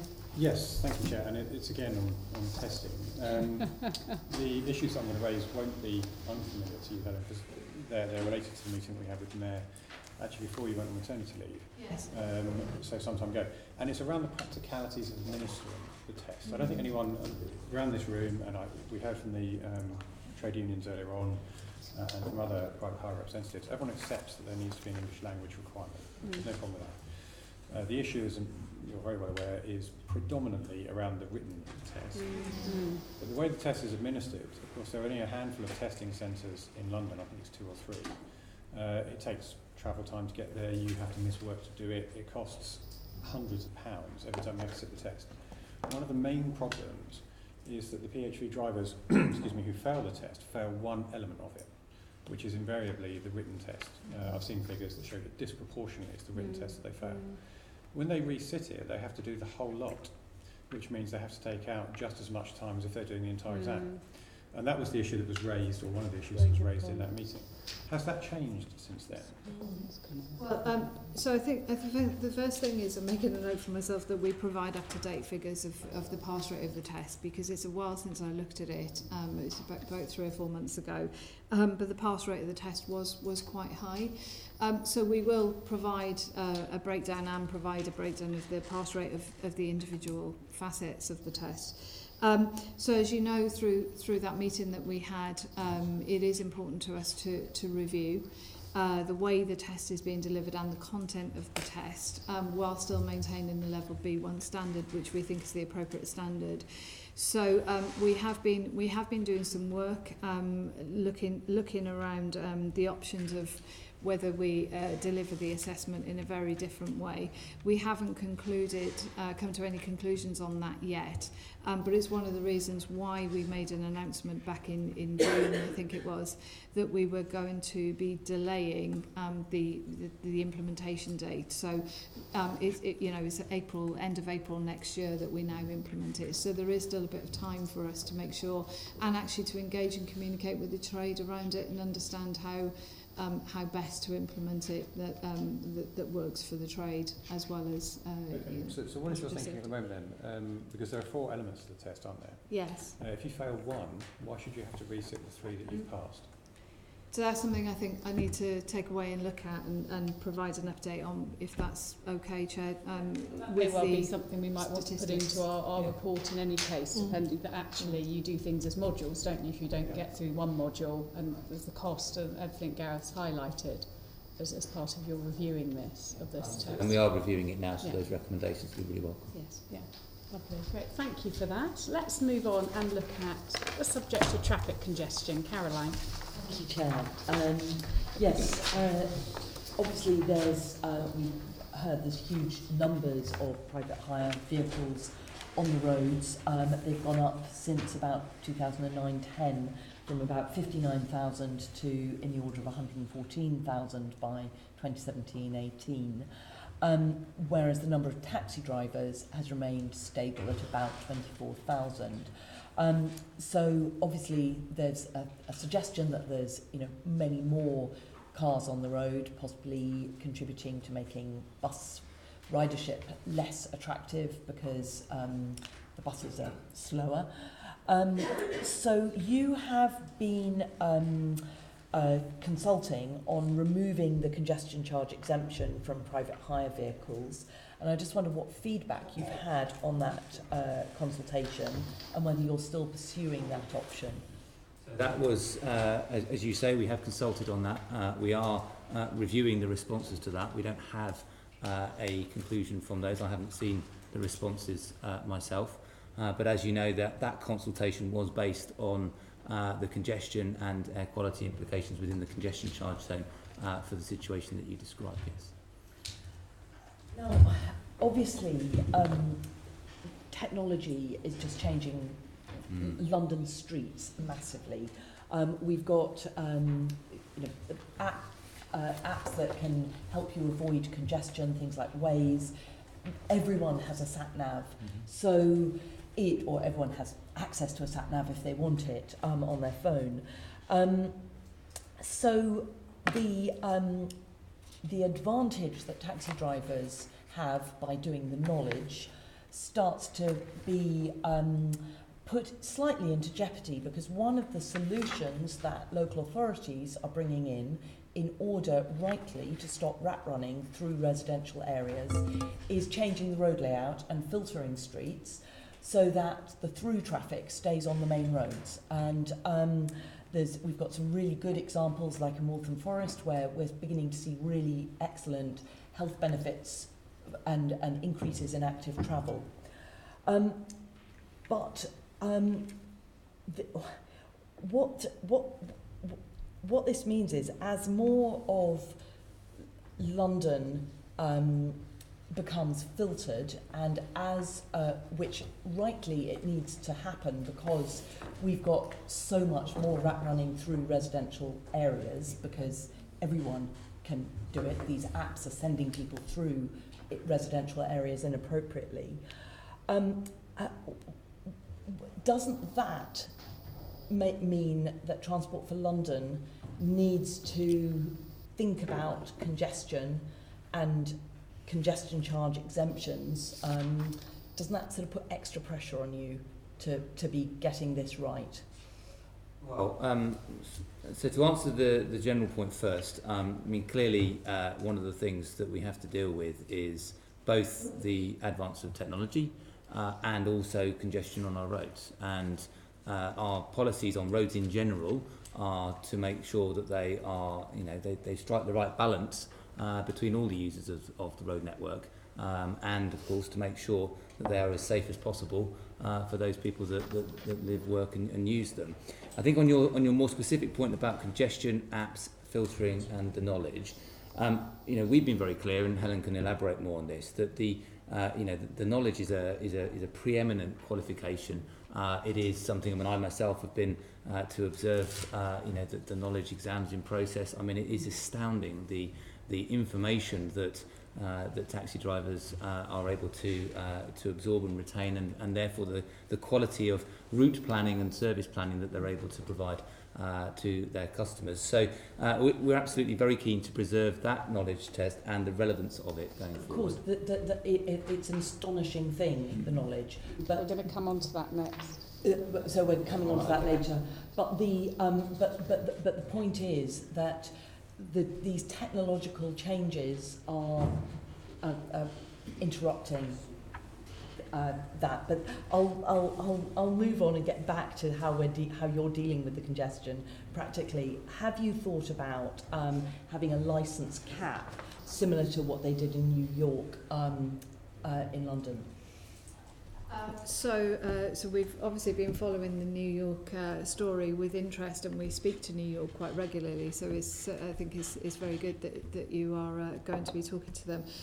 We don't have the legal powers within London to put a cap on numbers. It's something we've been calling for a number of years, and again, as part of that Department for Transport working group, it's something we've made very clear throughout the process. So we're very pleased to see that it is become a recommendation from the DFT working group. We look forward with interest to the government's response to that. it does need to be done in conjunction with putting a resolution in for cross-border hiring, because if you do pass legislation to allow a cap in London but don't fix the cross-border hiring issue, then of course all that happens is you get lots of out-of-town vehicles come in. So for us, those two solutions go hand in hand. We welcome any work from from the Assembly to help keep the pressure on so that we can get those items delivered and be able to implement a cap in London. And solving the cap and the cross-border hiring, do you have a timescale on where you have, is the government working on this? What kind of timescale are you looking at to get any kind of resolution on those issues? So, sadly, it's not in our gift to give them a timescale, but the working group report, we are expecting a government response from it very soon. And actually, I understand that a Westminster Hall debate has been secured for 2:30 this afternoon to talk about the DFT working group report, which is probably the first opportunity for us to understand the steer from the Minister on how they intend to take this forward. And are you looking at any other options, things like road pricing or geofencing, to kind of mean that people are operating in particular areas rather than all going for the honeypots in the very centre? Well, there's clearly, as technology moves on, there's the potential in the future to be able to adopt all manner of different things. At present, we just keep a sort of a view on the available technology at the moment.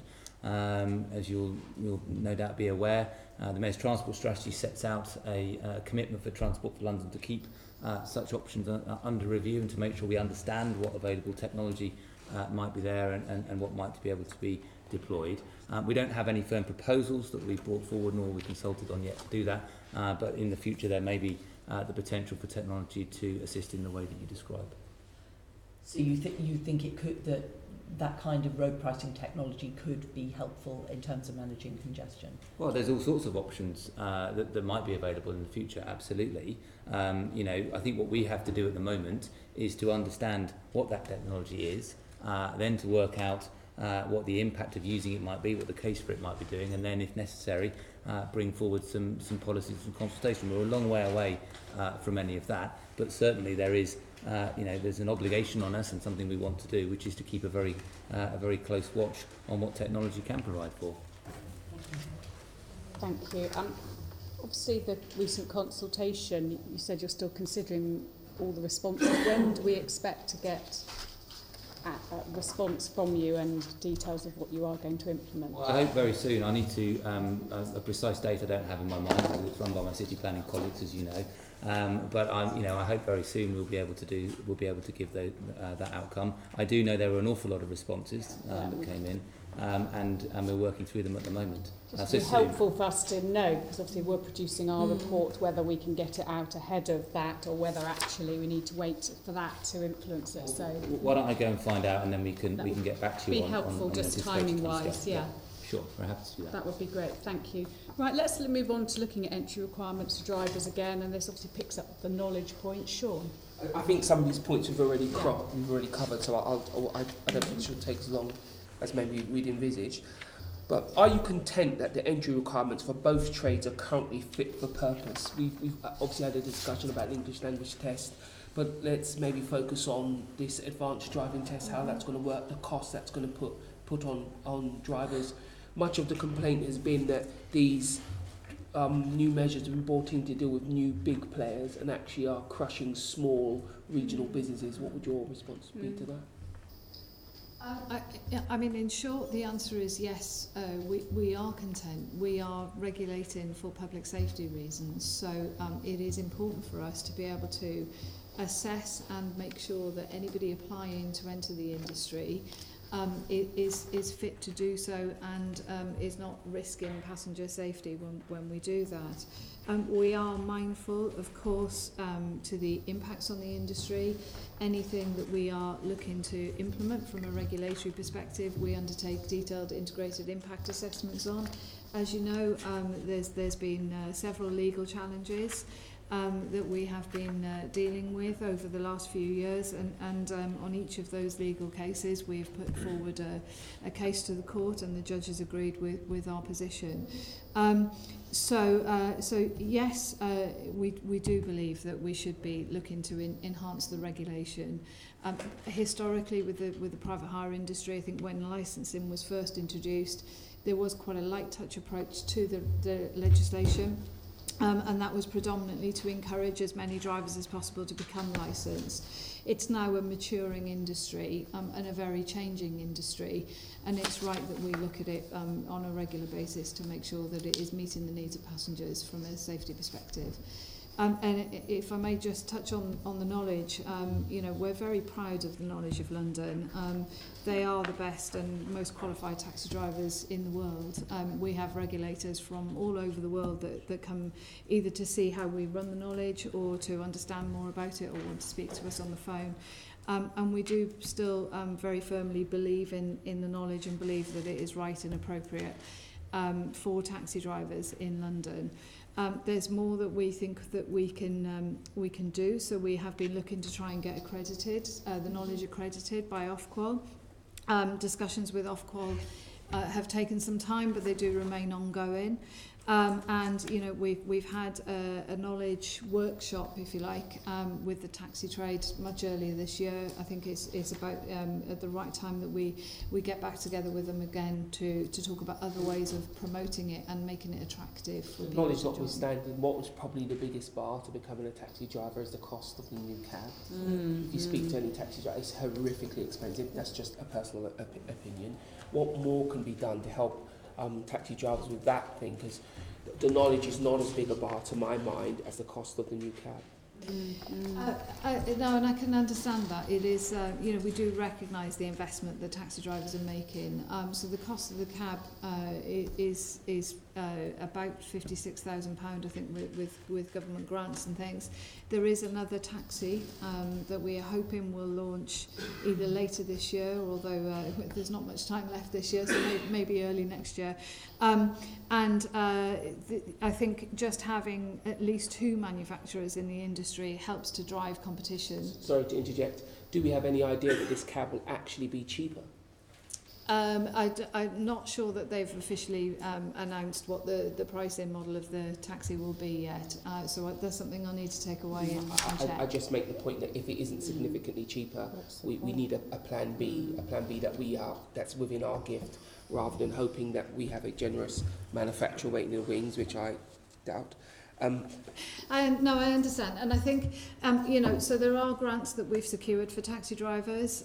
If there are any recommendations, I mean, it's something that we continually keep under review. We want as many taxi drivers as possible to move over to the new clean green vehicles rather than driving the older, most polluting vehicles.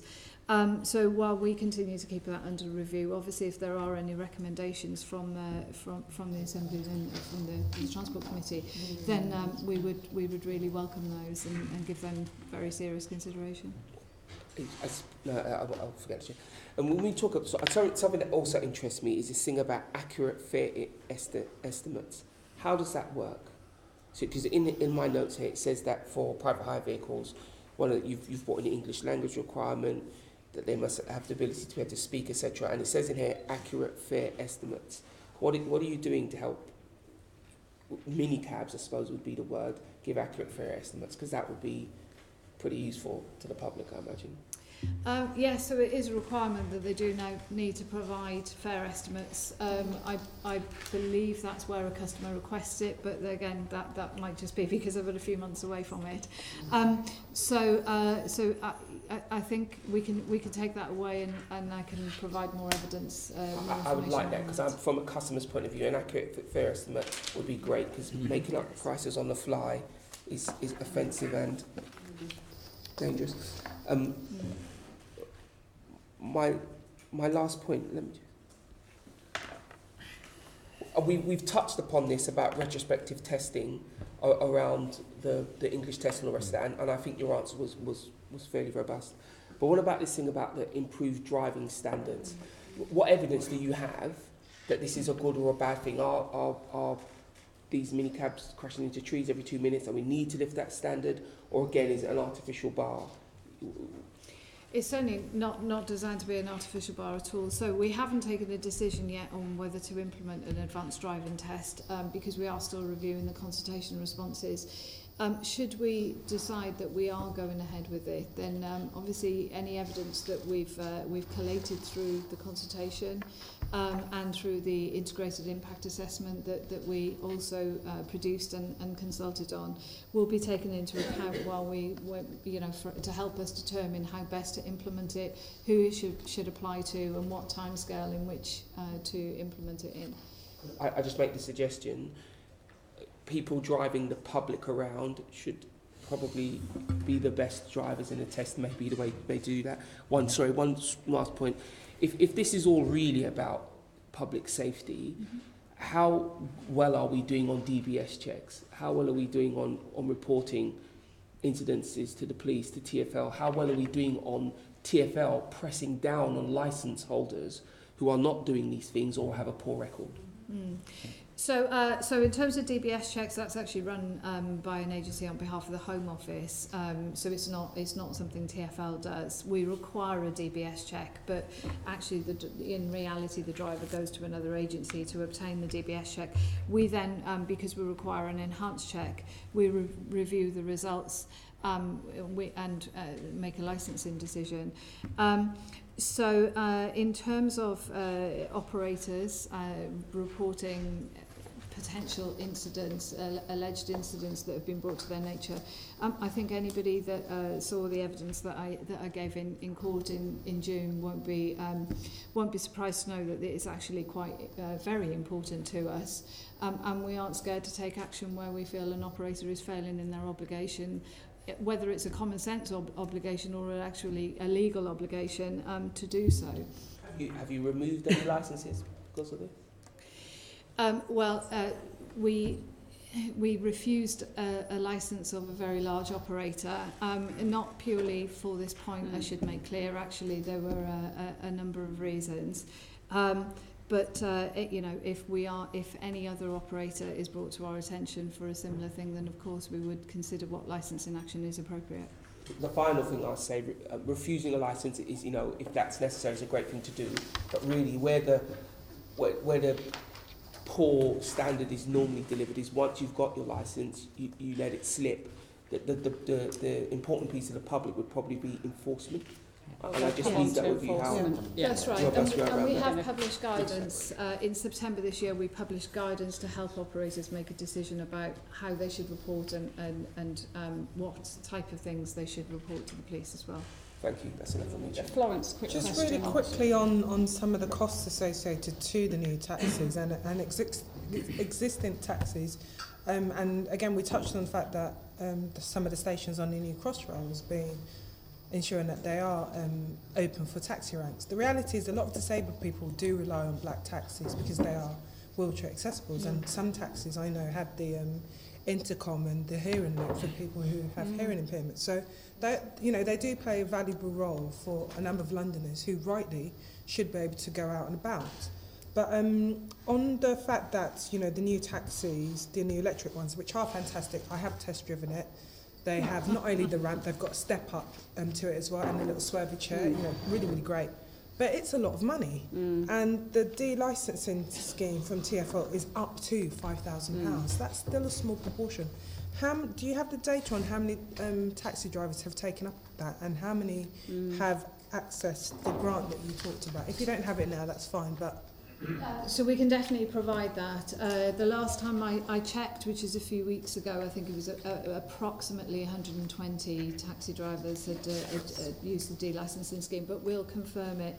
And for that reason, for all the reasons that you've just said, we do think it's appropriate that we look at the de-licensing scheme and make sure that it is doing what it's set out to achieve. Because we think there are changes that we can make to it to make it more attractive to drivers. So we haven't come to any decisions on that yet. And again, if there's any suggestions, then they would be very welcomed, so that we can make the best use of that money to help taxi drivers. Okay, thank you. Lovely, thank you. Let's look at enforcement now seamlessly. Joanne? I think we're going out on a site visit We shortly to see how you do it. But when we did our report a couple of years ago, Future Proof, we did say at that stage that for an industry of the size it is, the resources put into enforcement were astoundingly low. Now, since then, you've made significant changes, particularly in the number of compliance officers. But could you just give us your feeling at the moment as to whether you think you have enough resources in terms of staff and the time they have to carry out effectively all the necessary enforcement and compliance? So we've taken, as you say, we've managed to recruit a significant additional number of compliance officers. We have found that the enforcement activity that they're carrying out is very effective. We've seen some increasing compliance rates as we've gone forward there. We are absolutely trying to ensure that their enforcement activity is targeted and most effective to make the greatest contribution to make sure that everything is safe. So we're confident at the moment that the amount of resource that we have is the right amount of resource and that they are doing some very effective enforcement activity. As was referred to earlier, we are ensuring also that we make this enforcement activity as far as possible intelligence-led, so where we do get either complaints from members of the public or we get other information from other sources, we're directing our enforcement activity to make sure that it's really targeted at the areas that are going to make the most difference. But at the moment, we are confident we have a good amount of resource for the size of the trade and the scale of the issues we need to deal with. Thank you. And I think since May this year, your compliance officers have got extra powers and that they're having training. How many of your officers have actually received the training yet? Or if you don't know that, could you give us that? We'll give you that. I mean, the powers you refer to are actually the ability to be able to stop and direct traffic, which of course you can imagine is very important because they are able then to, in a real-time situation, to be able to stop and pull over a vehicle in order to be able to carry out checks at the roadside in a safe location. That has proved to be extremely usul for us. I think figures about... It's 109. Is it? Yes. 109. And we've got 332 thereabouts. Is that right? Yes. Okay. So, and when do you think all your compliance officers will be trained in those new powers?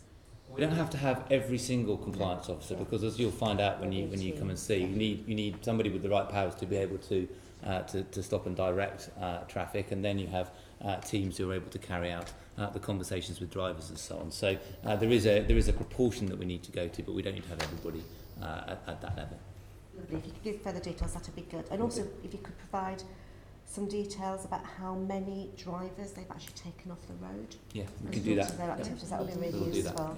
Do that, and I know there's concern about cross-border working and whether your compliance officers, whether they don't have the powers over licensed vehicles coming in out of London. Could you just give us an indication about some of the issues you face and really what you're trying to lobby for and how this committee could help you do that? So the issue actually is twofold.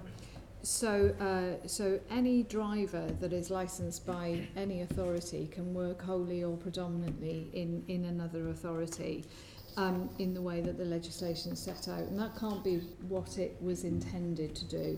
So some of the issues that come up is your drivers will license shop. If there's particular issues or a particularly high bar for them to meet with one licensing authority, at the moment there's nothing to stop them going and choosing an authority with lower standards. And that's particularly been the case in Rotherham and areas like that. So at the moment we aren't seeing a significant increase in drivers licensed elsewhere coming into London. The issue is happening the other way around, and that's we presume, and from talking to the industry, predominantly because we're one of the few licensing authorities that's got the dedicated licensing department, where end-to-end time for getting your licence is probably quite swift when you compare it with some of the smaller authorities. So there's an issue with licence shopping. There's an issue with compliance and enforcement because any any licensed London vehicle that's elsewhere obviously can't be enforced against by the local authority, so they then call on us for help, and the same would happen vice versa. And there's a general view that a journey should either start or end in the area for which a vehicle is licensed. So, as well as lobbying government on this, which we've been doing for quite a few years, we've also written quite a detailed policy paper around it, and explored the different options for fixing cross-border hiring, and we're certainly, I think it would be helpful if we shared that paper with you, for you to read, because we've really explored the pros and cons of different options prior to coming up with a recommendation that the journey should start or end. I think if you could find any figures about drivers your officers have stopped but haven't been able to enforce against, that would be really useful. See if we find some. Yeah, thank you. Lovely, thank you for that. Right, I'm going to move on to ride sharing now, and I wanted to ask, I know you touched on this earlier, Helen, how has TfL really responded to the regulatory issues posed by this kind of emergence, this new kind of service? On one hand, you can argue environmentally it's more sound, and others there are obviously safety concerns. So what are you doing or should you be doing to potentially support these services? So as I said earlier, it's permitted under the Transport Act, and we do have the powers under that Act to be able to write regulations. And so we published a policy statement in February this year, and in advance of publishing that policy statement, we have actually worked with any operator that's applied to be licensed in London to offer ride-sharing services, to create a set of conditions that would be applicable.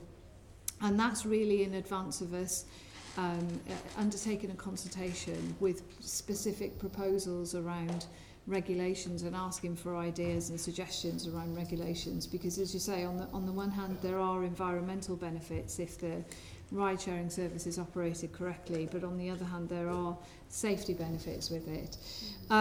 So we intend to go out, the consultation material is almost ready to be published. I can't give you an exact date now, but we do hope to be able to set a date for publishing the consultation very shortly. And that really will be an exercise and an opportunity for us to gather ideas, both from the industry, from people that might engage or be attracted by ride-sharing services, and from other experts, so that we can set the regulations at a right level, and obviously undertake an impact assessment to understand the impact to the industry of any regulations that we might set. You said you've been working with a particular operator, but have you sought any advice from internationally to look at, is there international best practice that you can learn from in this field? Yes, there is. So we have spoken to colleagues in the States. Ride-sharing, I think, is predominantly is more popular actually in some cities in the States. So we have spoken to them, and we'll continue those conversations so that we can learn from each other, and factor anything into our consultation or our eventual regulations around it. And you mentioned passenger safety, which is obviously a really big concern. Are you looking at things like, could there be women-only options, for example? Because that might be something. I'm not saying it's a good idea or not, but it may well be something that some women might prefer if they want to share the ride for a cheaper journey home, but actually don't want to, And these are all absolutely the ideas that we have thought of and can think of, and we would welcome any contributions in that area, because I think fundamentally this is an issue where the modern technology that allows ride sharing, as you say, has many benefits. What it doesn't allow you to is to take a view on who you might be ride sharing with, in the same way that you might do if you were choosing to share a black taxi somewhere, because you might be physically hailing it with somebody next to you. So there are issues that we want to explore, and any ideas and suggestions would be very welcome. So issues presumably where you drop off, because someone then knows potentially where you live. Right. There's Yeah, a challenge as well. and the other side of it that I would highlight is also for the drivers themselves that are undertaking ride-sharing activities, because of the nature of people who don't know each other getting into their vehicles. So both sides of it are important for us to look at. Obviously came up earlier in the evidence we heard, a challenge, huge challenge for drivers if there's a dispute or something going on. That's right. And perhaps one for you, Gareth, here. There's clearly an overlap here between ride sharing and this new on-demand bus services that we've heard about. Can you sort of try and clarify how these are both regulated? Because in some ways they would appear at face value to be pretty similar. So absolutely. So we have a system of regulation that is specific to private hire vehicles that is defined by the number of seats. Above that number of seats, we have something that would be a bus service that comes under bus service regulation. As you know, we have been consulting on and looking at how we bring these common type of customer activity, if I can put it that way, but different vehicle types and different method of providing the service, how we bring all of the activities that TfL are trying to do in both those areas to a common aim. And the regulations under which buses that are not the TfL bus services that apply to do a bus service in London, those regulations really were established and most used for things like the sort of tour buses that you see within central London, and weren't necessarily designed for these types of modern service technologies with larger vehicles, and therefore we want to try and improve both of those things to make sure that to the same aims that we've just talked about in respect of taxi ride sharing. Thank you. Sean, you wanted to come in here. Just a small point about ride sharing. Surely any ride sharing service should be at the behest of the driver. Driver should be able to opt out of that. That should be part of the regulations. I may be driving for an operator, but as a driver don't want to partake in ride sharing because of whatever problems. Surely that should be in there as well. These are all things that we need to explore through that consultation. So yes, we very much welcome responses to those types of things. Very good point. Absolutely. Thank you for that. Right, we're going to just ask some questions on Uber now. Obviously, our last meeting, Uber didn't attend. We have got a Dragon's Den afternoon coming up. We've got a number of companies in Uber are on our list, and we hope we'll attend on that day. But Navin. Well, as we know, 15-month temporary license was issued in June this year, and that was subject to a number of conditions, which included the governance structure, including restrictions on hiring personnel, etc., operational model, any changes in advance, and conditions with regards to circumvention of its obligations, requirements to report all data breaches and infringements, and indeed report any enhanced conditions relating to reporting of criminal activity and so on. Question is, what monitoring since the issue of temporary license have you been carried out in terms of compliance activity, and generally give us an update where we are on this, please. So I think, and this, I appreciate this might be frustrating, but I think I need to sort of preset anything that I say with it's inappropriate for us to talk about individual licensees in any detail. Because there's a legal framework. We took a decision against Uber for what we felt were very valid reasons. We're very pleased that eventually Uber actually agreed that we took the right decision, and the magistrate also agreed that we took the right decision. So they have been through the appeal process. The magistrate was satisfied at the end of that process enough to issue them with a 15-month licence, with these additional conditions, as you say. So since they've been licensed by the magistrate, we are aware that there is a judicial review that has just been granted to one of the taxi trade groups, or all of the taxi trade groups. So we'll obviously wait and see the outcome of that judicial review process.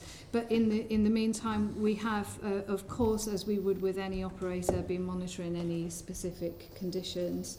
That will be through a range of activities, including compliance visits, or or us writing to them, and we'll continue to do that for as long as they remain licensed.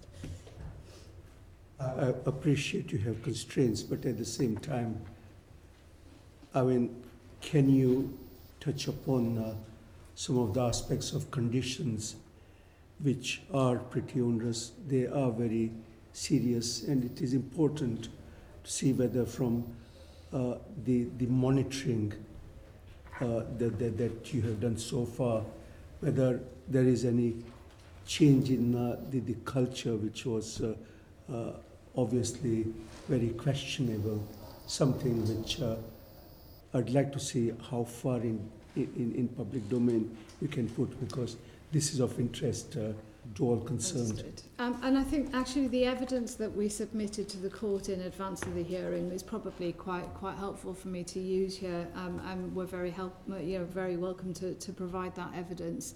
There has been a significant culture change and governance change in Uber since we took the licensing decision, and when we have put that into our witness evidence. It's now down to Uber to and actually any other operator to make clear that they are serious about meeting the conditions. It's down to us to monitor that, of course, but really it's within their gift to meet all the conditions that have been set upon them by the magistrate. Let me see if I can get a bit more information, because like I started off, one of the conditions is about changes to the governance structure, which included restrictions on hiring personnel who have been involved in evading previous enforcement efforts.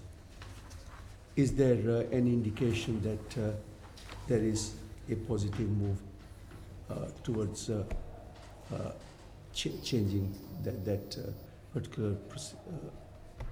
Well, as I say, I mean, when we took the licensing decision, which is probably a day I'll never forget, back in September last year, I think the initial reaction that we saw from the operator, which was very public, was as expected, or was as they had sort of reacted to any measures or any attempts to regulate in the preceding 5 years. But what we then very quickly saw was quite a shift in the culture.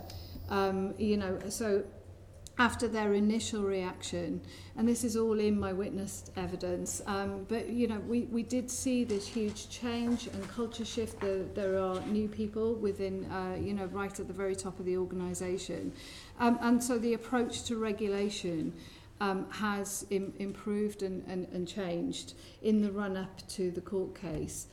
It's really difficult to talk about the specific conditions that have happened since then, because obviously, whether we have concerns or not, that's a matter for us as a regulator to talk directly with the individual operator about, rather than advising them via a public forum. Can you tell us anything about reporting of criminal activity and how they manage complaints? Well, again, I think there's a lot of evidence that went into the court case around that, and again, we're absolutely willing to share all of that with you. We published a statement, a guidance note, actually, for all operators back in September this year, which provides quite a lot of useful information about how to go about reporting. Of course, as with all operators, we would expect Uber to meet that, and if they don't, then that's something that we would need to consider on a case-by-case basis, regardless of the operator. Are you able to tell us any areas of concern that you have arising from ongoing inspections and monitoring that you're undertaking? Well, I'd just say, Naveen, I think Helen said that it is a matter that we regulate a whole series of different operators. You're asking questions about Uber specifically and licence conditions that they operate to, and it's not the place for us to be able to comment specifically on any particular issue in that area. We're very happy to provide you with all of the evidence that Helen gave prior to the magistrate taking the magistrate's decision. That decision itself has been given leave to be challenged judicially. So I don't think as much as I as I can do here, I can't answer your very specific questions on one specific operator. I don't think that's right. Chair, I think finally it's worth pursuing whether at the end of the process, so to say, let's say we are there in September 2019 when the current temporary license terminates. Will you be able to, at that point in time, tell us whether what the sort of overall outcome is? Well, yes. I mean, there will be an application in prior to the expiry of any licence, and that's the same for all operators. So, at the point at which we receive the application, we will be undertaking a very detailed assessment, as we do with any new or renewal application, before coming to a licensing decision. I've no doubt that certain aspects of that will be relevant for us to make them public. This isn't about trying to be non-transparent or opaque with you. This is very much about us needing to follow a specific process, because that's our obligation as a regulator to do that. I'm trying to understand the process. I can see that clear sort of legal constraints why you can't give us the full story as to what your findings are. But at the end of the temporary license, what would prevent you from telling us, which is of huge public interest, what the findings are in whole, because that would certainly determine whether you issue the new license or not, which I think normally tends to be 5 years. That's right. Well, so a normal licence would be 5 years. We do actually have the power to issue shorter term licences if we deem it appropriate to do so, which is the power that the magistrate used in determining issuing a 15-month licence. In terms of whether we issue a new licence or not, if we were in a position, having assessed all of the evidence available to us and all of the application to grant a licence, then you can be assured that we would be satisfied that all the regulations and conditions had been met, which is the same with any licence application. We license about 250,000 individual licensees. Every single one of those licensees goes through a process in order for us to determine whether they are fit and proper, and we grant a licence to only those that we do determine are fit and proper. If you were to take it that, or if your evidence suggested that there was a clear sort of reason for you to award a new license, would you be seeking any reassurances given the past history of the issues that we've had with this particular service? Well, we'd look, as we do with everyone, it's very much a case-by-case basis. So, we'd have to consider all the evidence in front of us to determine, one, what our licensing decision would be, but two, whether there should be any additional measures. So, for example, any conditions that we deem it appropriate to attach to the licence, or whether a short-term licence is more appropriate. So there's a number of things within our gift when we get to that point, but it's difficult to talk in theory about it ahead of that event. But in general, with all of our licensees, we do have certain discretionary powers that we can use if we do deem them appropriate. But would all the information pertaining new license, will that be in public domain? at the time? I think it would very much depend, but obviously, you know, we're willing to continue a dialogue with you as to what would be appropriate. You'll be aware from the previous case that we had with Uber, we took the decision to make everything public. We were very conscious that everybody you know, had an opinion or wanted to understand the information. So we took the decision to make all of that information public, and I think it was the right decision to take, and we'll continue to review on a case-by-case basis, not just with Uber, but with any operators, as to what level of information we think is appropriate to put into the public domain.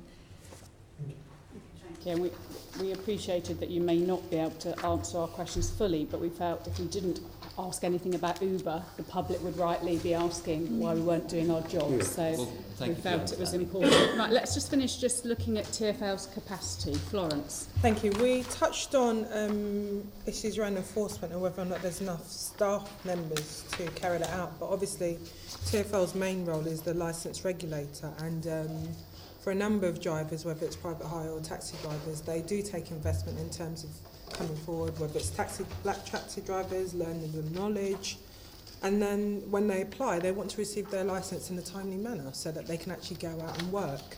We've had complaints about the length of time it's been taking TfL to renew licences, which, as you know, will result in taxi drivers not earning any money. And there's also been anecdotal reports about issues around criminal checks taking place. So you look at the rise and expansion of the industry. Do you actually feel that your directorate has enough staffing and resourcing to carry out all your functions properly in a timely manner? So overall, yes, yes we do, and actually the licensing service, I think, has run very smoothly and been very efficient for a number of years. Until very recently. So over the last few months there has been a blip. I can always tell because I start to get individual emails from drivers that are concerned. So as far as I'm aware, but it is something that we will check, everyone has been licensed by the time their renewal has come up. But it has been quite... I'm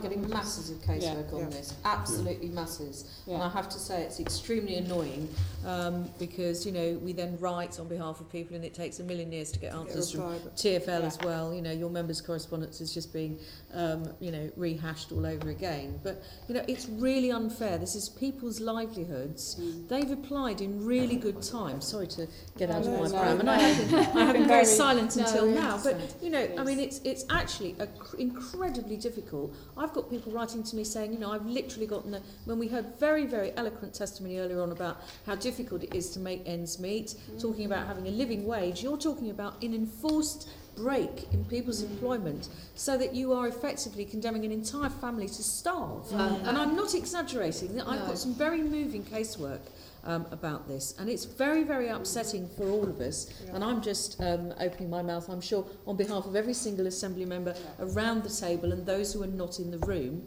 You know, this has got to be sorted out. I'm sorry, but it's just unfair. You know, people apply well in advance. What is going on? Why can't you deal with these applications in a timely fashion? And I take all of those points on board and agree with you. You know, the licensing service, as I say, you know, it's a very recent thing. It's linked, I think, to a large number of renewals that are coming through the system at the same time. We've been looking at the resources. We've been making really great inroads to clear those backlogs. But, you know, we need to move quicker, and we need to make sure that there aren't any occasions where a driver is out of work. So there have been a number of initiatives that we've done over the last few weeks to get that back under control since I've been back. So, you know, we have closed the phones for a very small period of time every day, just so we can focus all the resources on processing applications. So there's a number of things that we're doing around it. But if you have member casework and there are drivers that are still out of work, please do contact us immediately, because we will be able to work through those cases. Again, as the licensing authority, TfL will have the data in terms of when the drivers applied, when their licence is up for renewal. So what is the backlog? Do you have that figure? So, no, I don't, but I'm very happy to provide that after. This is an area, as I say, you start to see it because an increase in individual emails come through. And obviously casework that's been raised on their behalf. So this is really important to us. We want to get everybody back licensed. If there is anyone that remains out of work, then please do let us know. We've been working with the trade organisations who have been great at raising individual member cases with us, both on the taxi side and the private hire side. So, you know, it's a request for all of those in the room as well. Please do let us know, because we do want to prioritise anyone that's out of work.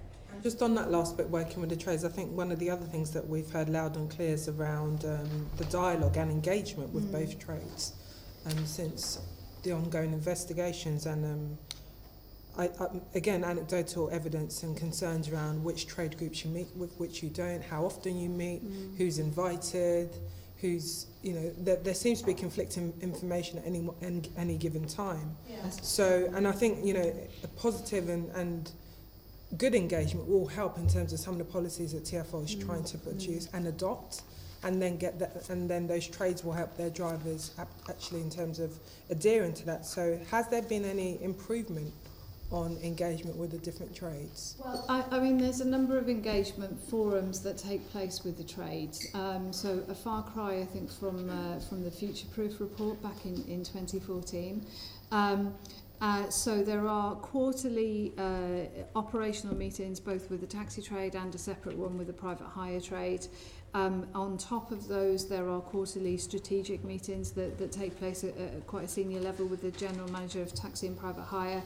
And then on top of that as well, there's a meeting 3 times a year that's either chaired either by TfL's Commissioner or actually by Gareth as our Managing Director, and I attend those meetings as well. And then there are numerous ad hoc meetings that take place as well. We attend the Cab Ranks Committee on a monthly basis. There's a specific Heathrow forum that we always make sure that there's TfL representation at, and anything else that the trade ask for. Again, so, I mean, sorry to interrupt, and sorry to suddenly start going on about things in this last session, but, you know, I mean, again, I mean, this will be shocking to you, but taxi drivers are not backward in coming forward. You know, breaking news, taxi drivers express viewpoints. And I hear from a lot of taxi drivers in my constituency on a very regular basis, as I'm sure other members do as well. And, you know, sometimes they don't feel that the forums are being helpful, effective enough, that they're not being helpful enough, and that there are issues for them around ranking. Heathrow, you've mentioned, that is something that comes up. You know, I think we need to feel really assured as Assembly members that when you tell us that the meetings are taking place, you can tell us about the frequency of the meeting, whether they're quarterly or how often they are. I don't think that's the point. I think the point is that they are effective meetings, and that the issues that are being raised by the taxi drivers, or indeed, as I was just talking about, you know, people getting re-registered as private hire drivers and taxi drivers altogether, you know, we need to know that these things are being tackled effectively by TfL. And our casework is, and contacts from people doesn't always give us, you know, a feeling of confidence that that is happening. So look, our intention is to engage effectively, because we want to understand from both trades and the representatives of those trades and representatives of those who work in those trades, you know, how the regulatory activity that we undertake is carried out. We want them to be effective, so therefore we are, you know, keeping them under review. We are very happy to have specific feedback on any particular aspect of that engagement and specific suggestions as to how we might enhance our engagement. We want them to be an effective use of everybody's time in order to have a really good dialogue about the future for the trade. Can I just ask about things like, I mean, I don't know, I am Tom Copley today, in fact, because I'm substituting for him on this committee, but does this committee, do Assembly members regularly see from the Transport Committee, because I don't think I do, because I'm normally on other committees, the minutes of those meetings and the action points that come out, so that we, you know, so that we can see that, I can see lots of shaking of heads from behind you, actually. Behind you. We're almost in December.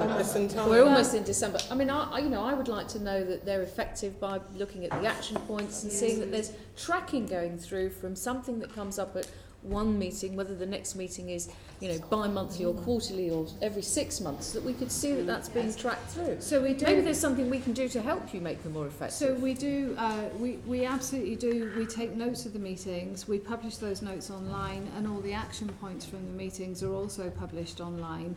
The notes are shared with the trade representatives prior to us publishing them to make sure they're content with the notes prior to us putting them up online on the website. That was implemented about 2 years ago. So if there's suggestions for more that we should be doing, then of course we're happy to listen. Right. Well, we did have issues raised last time about the minutes, so we'll check that out and look at. We can provide a link to maybe they're not as full as perhaps people would like, but we'll pick that up. Is there anything else you want to ask? And just, you mentioned a meeting that the Commissioner attends with the taxi trade this year. Can you actually provide some dates where Mike Brown has gone and attended the meetings and met the taxi trade? We'll send the dates through. Good. I'm not aware he has, so that will be interesting.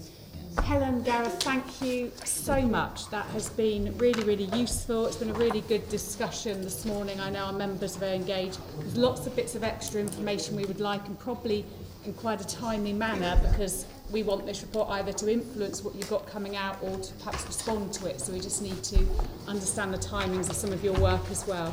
But thank you so much. I know, Gareth, you're coming before us again next month, looking at another area of your empire. So we look forward to that. Thank you both very much indeed. So members, we've got more business members. So can we note the report and the discussion? Noted. And can we also delegate authority to me in consultation with party group leaders to agree the output from this investigation? Agreed. Okay, and I'm now going to take the rest of the public. We're still in session, please. We've got more business. If you'd like to talk, please go outside. I'm going to take the rest of the agenda in a different order whilst Travel Watch are setting up. In terms of our Transport Committee work programme, item 8, can we agree the work programme for the remainder of the year? Agree to use our meeting slot on the 9th of January for a discussion on progress with Crossrail, the Elizabeth line, and note the action taken so far by me under delegated authority to agree the recruitment process for London Travel Watch board member vacancies, and agree to delegate authority to me as chair in consultation with group leads to formally agree the appointment of the London Travel Watch board member positions subject to confirmation by the Secretary of State for Transport. Agreed. And can I also add an additional recommendation to delegate to me in consultation with party group leads to agree any site visits and roundtables in relation to our work on healthy streets? Agreed. If people could leave quietly, please. Our next meeting will be the 5th of December at 10 o'clock in the Chamber. I don't have any other urgent business. We're now going to move to London Travel Watch's business plan. And if I could just ask Arthur Leafley, who's the chair of Travel Watch, to come to the table.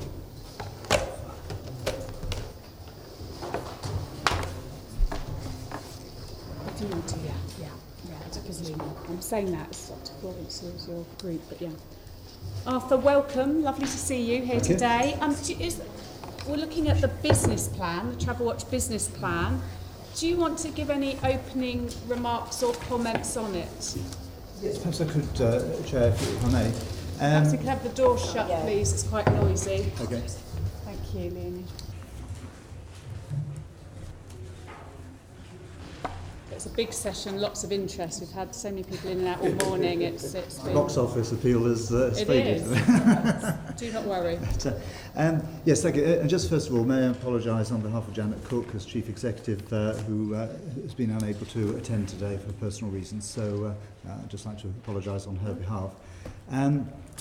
Yes, in terms of the business plan itself, there is a lot of work that has been going into this plan, but there's a lot still to be done. I think, as most of you know, I joined London Travel Watch a year ago, and there's been a lot of work to try and perhaps change the culture of London Travel Watch to make it responsive to users directly. There's a lot of very good policy work that's been done, but what I've been very keen to do is move forward in terms of the user experience and how we get detailed knowledge. So in the business plan, some of the core areas that we're looking at is really how do we make the best use of space in London? We all know about the congestion on the roads, on trains, etc., buses. So how do we use space best? How do we make travel safe and accessible for all? And that's particularly focusing on vulnerable users. And also taking travellers' views into account at the point that decisions are made. There's not much point as making views known after decisions have already been taken. And then more generally, something that really does affect passengers and users is the communication of decisions. Certainly when things go wrong and there's any disruption, how is that communicated? So they're the sort of 4 areas that we really do focus our business plan on. And within that, obviously there's a lot of detail, but whenever we're deciding on priorities, those are the areas that we're looking at. And I think in this business plan, what we're trying to do, and I do accept there's certainly work to be done on this, is shift the focus onto the direct connection with users rather than being done at arm's length. And that's taking a bit of time. Okay, thank you, Arthur. I think some members had questions. Sean, didn't you want to come in? And I think I saw Joanne. Is it still morning or a bit? No, we're afternoon now, sorry. Are you happy with the contents of this business plan, the quality of it and the actual contents, the amount of detail it provides? I think at this stage, I think it's what could be provided in the time that we had, but I do believe there's more detail that could be given. And just to bear in mind, obviously it's a business plan being written in October to start next April. So in terms of detail, some of that detail is difficult to pinpoint, I think 6 months out. What we have tried to do this time is incorporate more outcome information, which hasn't been in the business plan before. But I think this is a first attempt at that, and I'm certainly open to people's thoughts and members' views on whether there is more detail required on that. But what we want to do is make sure that there is sufficient detail that we can be measured and monitored, but recognising that some of the work that's done, much of the work that gets done, does take several years in some instances to actually show through. So the pace of change of transport decisions does mean that not everything is achieved within a year. Notwithstanding that, that's still... I worry we don't have enough detail about your activity. So the policy changes and the things that need to be predicted, we all understand. But surely the business plan that's of adequate quality should be able to pinpoint how you're going to pursue them, not tell us what the outcomes are going to be. Yeah. My direct question will be, when do you think you'll have a business plan that is of the professional standard that we would need, and what actions are you taking now to provide that in a timely fashion? Right. What we are doing, and the board, as you know, is we're in the process of recruiting new board members, so that the focus of the board will change anyway from the new year. I think the interviews that we have will be very much based around what is it the consumers need and want. But I think in the meantime, it's for the board to take on it any views expressed by committee members. And to have more of a focus, if that's required, on that level of detail and the activity that's going to go into achieving these outcomes. I would argue is required, that level of detail. And are you worried that in the search for new board members we're suffering from a paralysis here, because there is a time scale that we all need to work to? Sorry, a paralysis in what sense? It sounds to me that you're seeking new board members, which seems entirely reasonable and good to do. Yeah. But is that stopping the Travel Watch producing an adequate business plan in the time scale? No, I do think the current board can certainly work on this if that's required in terms of getting some detail. Obviously, we've got a board meeting next week. That would be an opportunity for us to discuss that. So we do be doing that in advance of new board members, certainly. Okay, so nice to meet you. Okay, thank you, Sean. Joanne? Yeah, I have some questions. What was the process of producing the business plan? Right. Well, the process essentially is the executive team put together the base business plan, and that was done over the summer.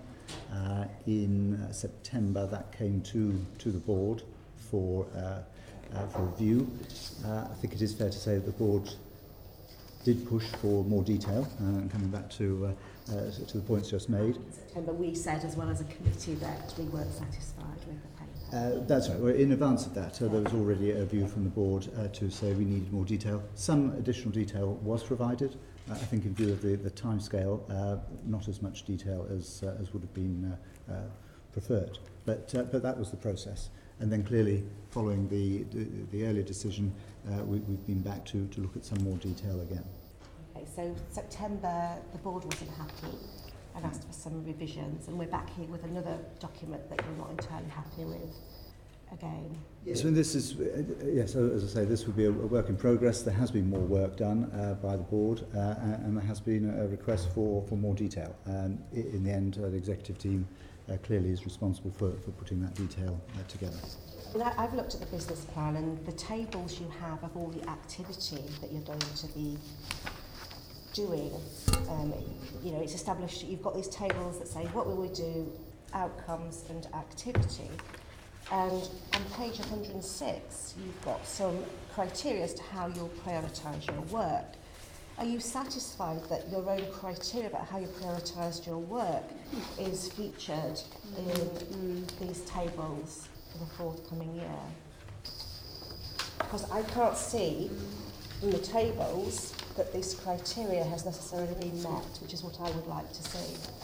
Okay. I mean, are there any specifics that you're referring to there that we could discuss? Because generally the priorities should be used as the base. Well, for example, some of your your criteria is about the impact on transport users, but I don't get any sense of where your thresholds for impact are in any of the activity that you've set out in your business plan. There is an awful lot of things you say you're going to do, but I don't get any sense as to which ones are the priorities, which, for example, are your statutory duties to do, which you think are essential to the health and safety of transport users, and which are the nice to do's if you've got resources and time left over. That is not set out quite clearly in here.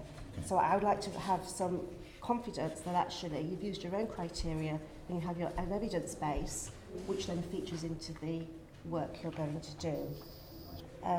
The other things that I've noticed from this is that on some of the tables you have, on the column under what we will do and the column under outcomes, they are in a sense the same thing but just written in a different way.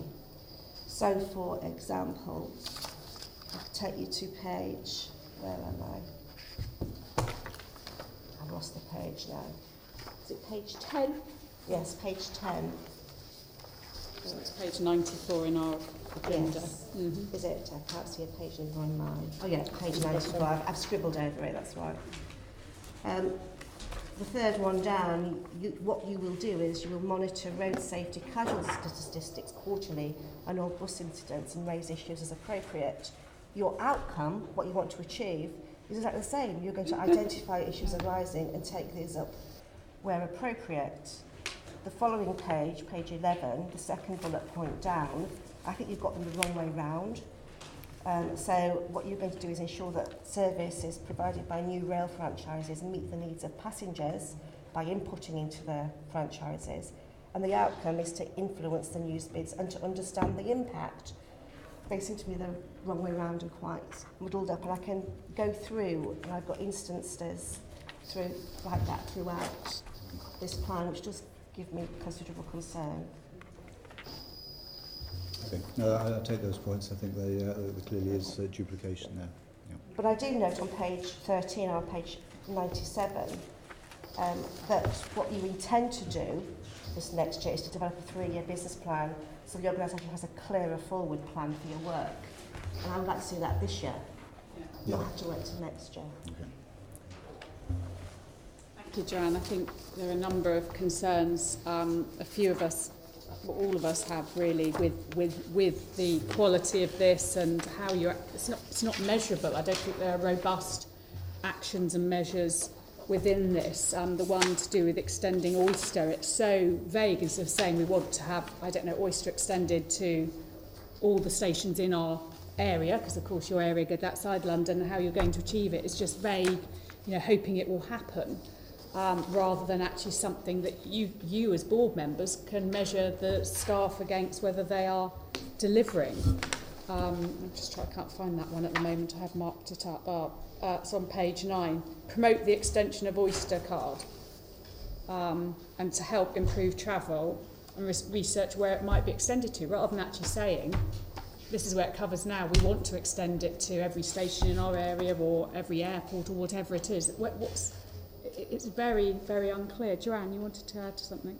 Yeah, I just put some of my notes on this. I think a lot of what's in here is very well-meaning, very good, but it's hard to distinguish from this where the role of Travel Watch is and the specific impact. So, for example, we would all like to see greater engagement with passengers and passengers' views taken on, but it's not quite clear how you will do that. I know there's some targets, for example. You will have 4 meetings with bus users, but with no further detail, I'm not quite sure how that contributes to that whole picture. No, I think that's absolutely fair. I mean, it's got to show where Travel Watch adds value to everyone else who's championing passengers and the work streams, and how you complement our work, which we always talk about a lot. And I think members generally are pretty concerned about the quality of this plan. Yes, and I absolutely understand what you're saying, and I appreciate the clarity on that.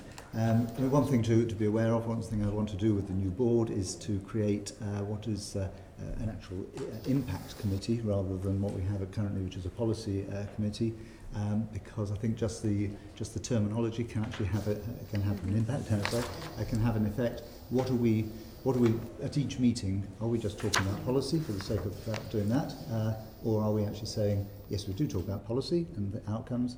But it has to be what is the impact, and I think your point about bus users is very good.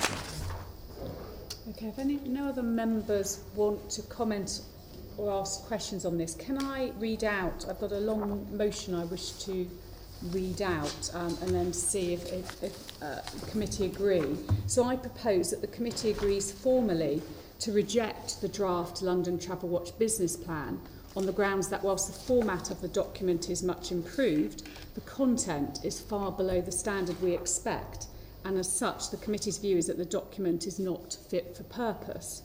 Specifically, the priorities in this draft business plan remain, in essence, the same ongoing discursive and unmeasurable priorities that London Travel Watch has always had, albeit rephrased and repackaged. And in our view, that there is no proper prioritisation evident within this document that would properly drive and improve the work and the impact of London Travel Watch.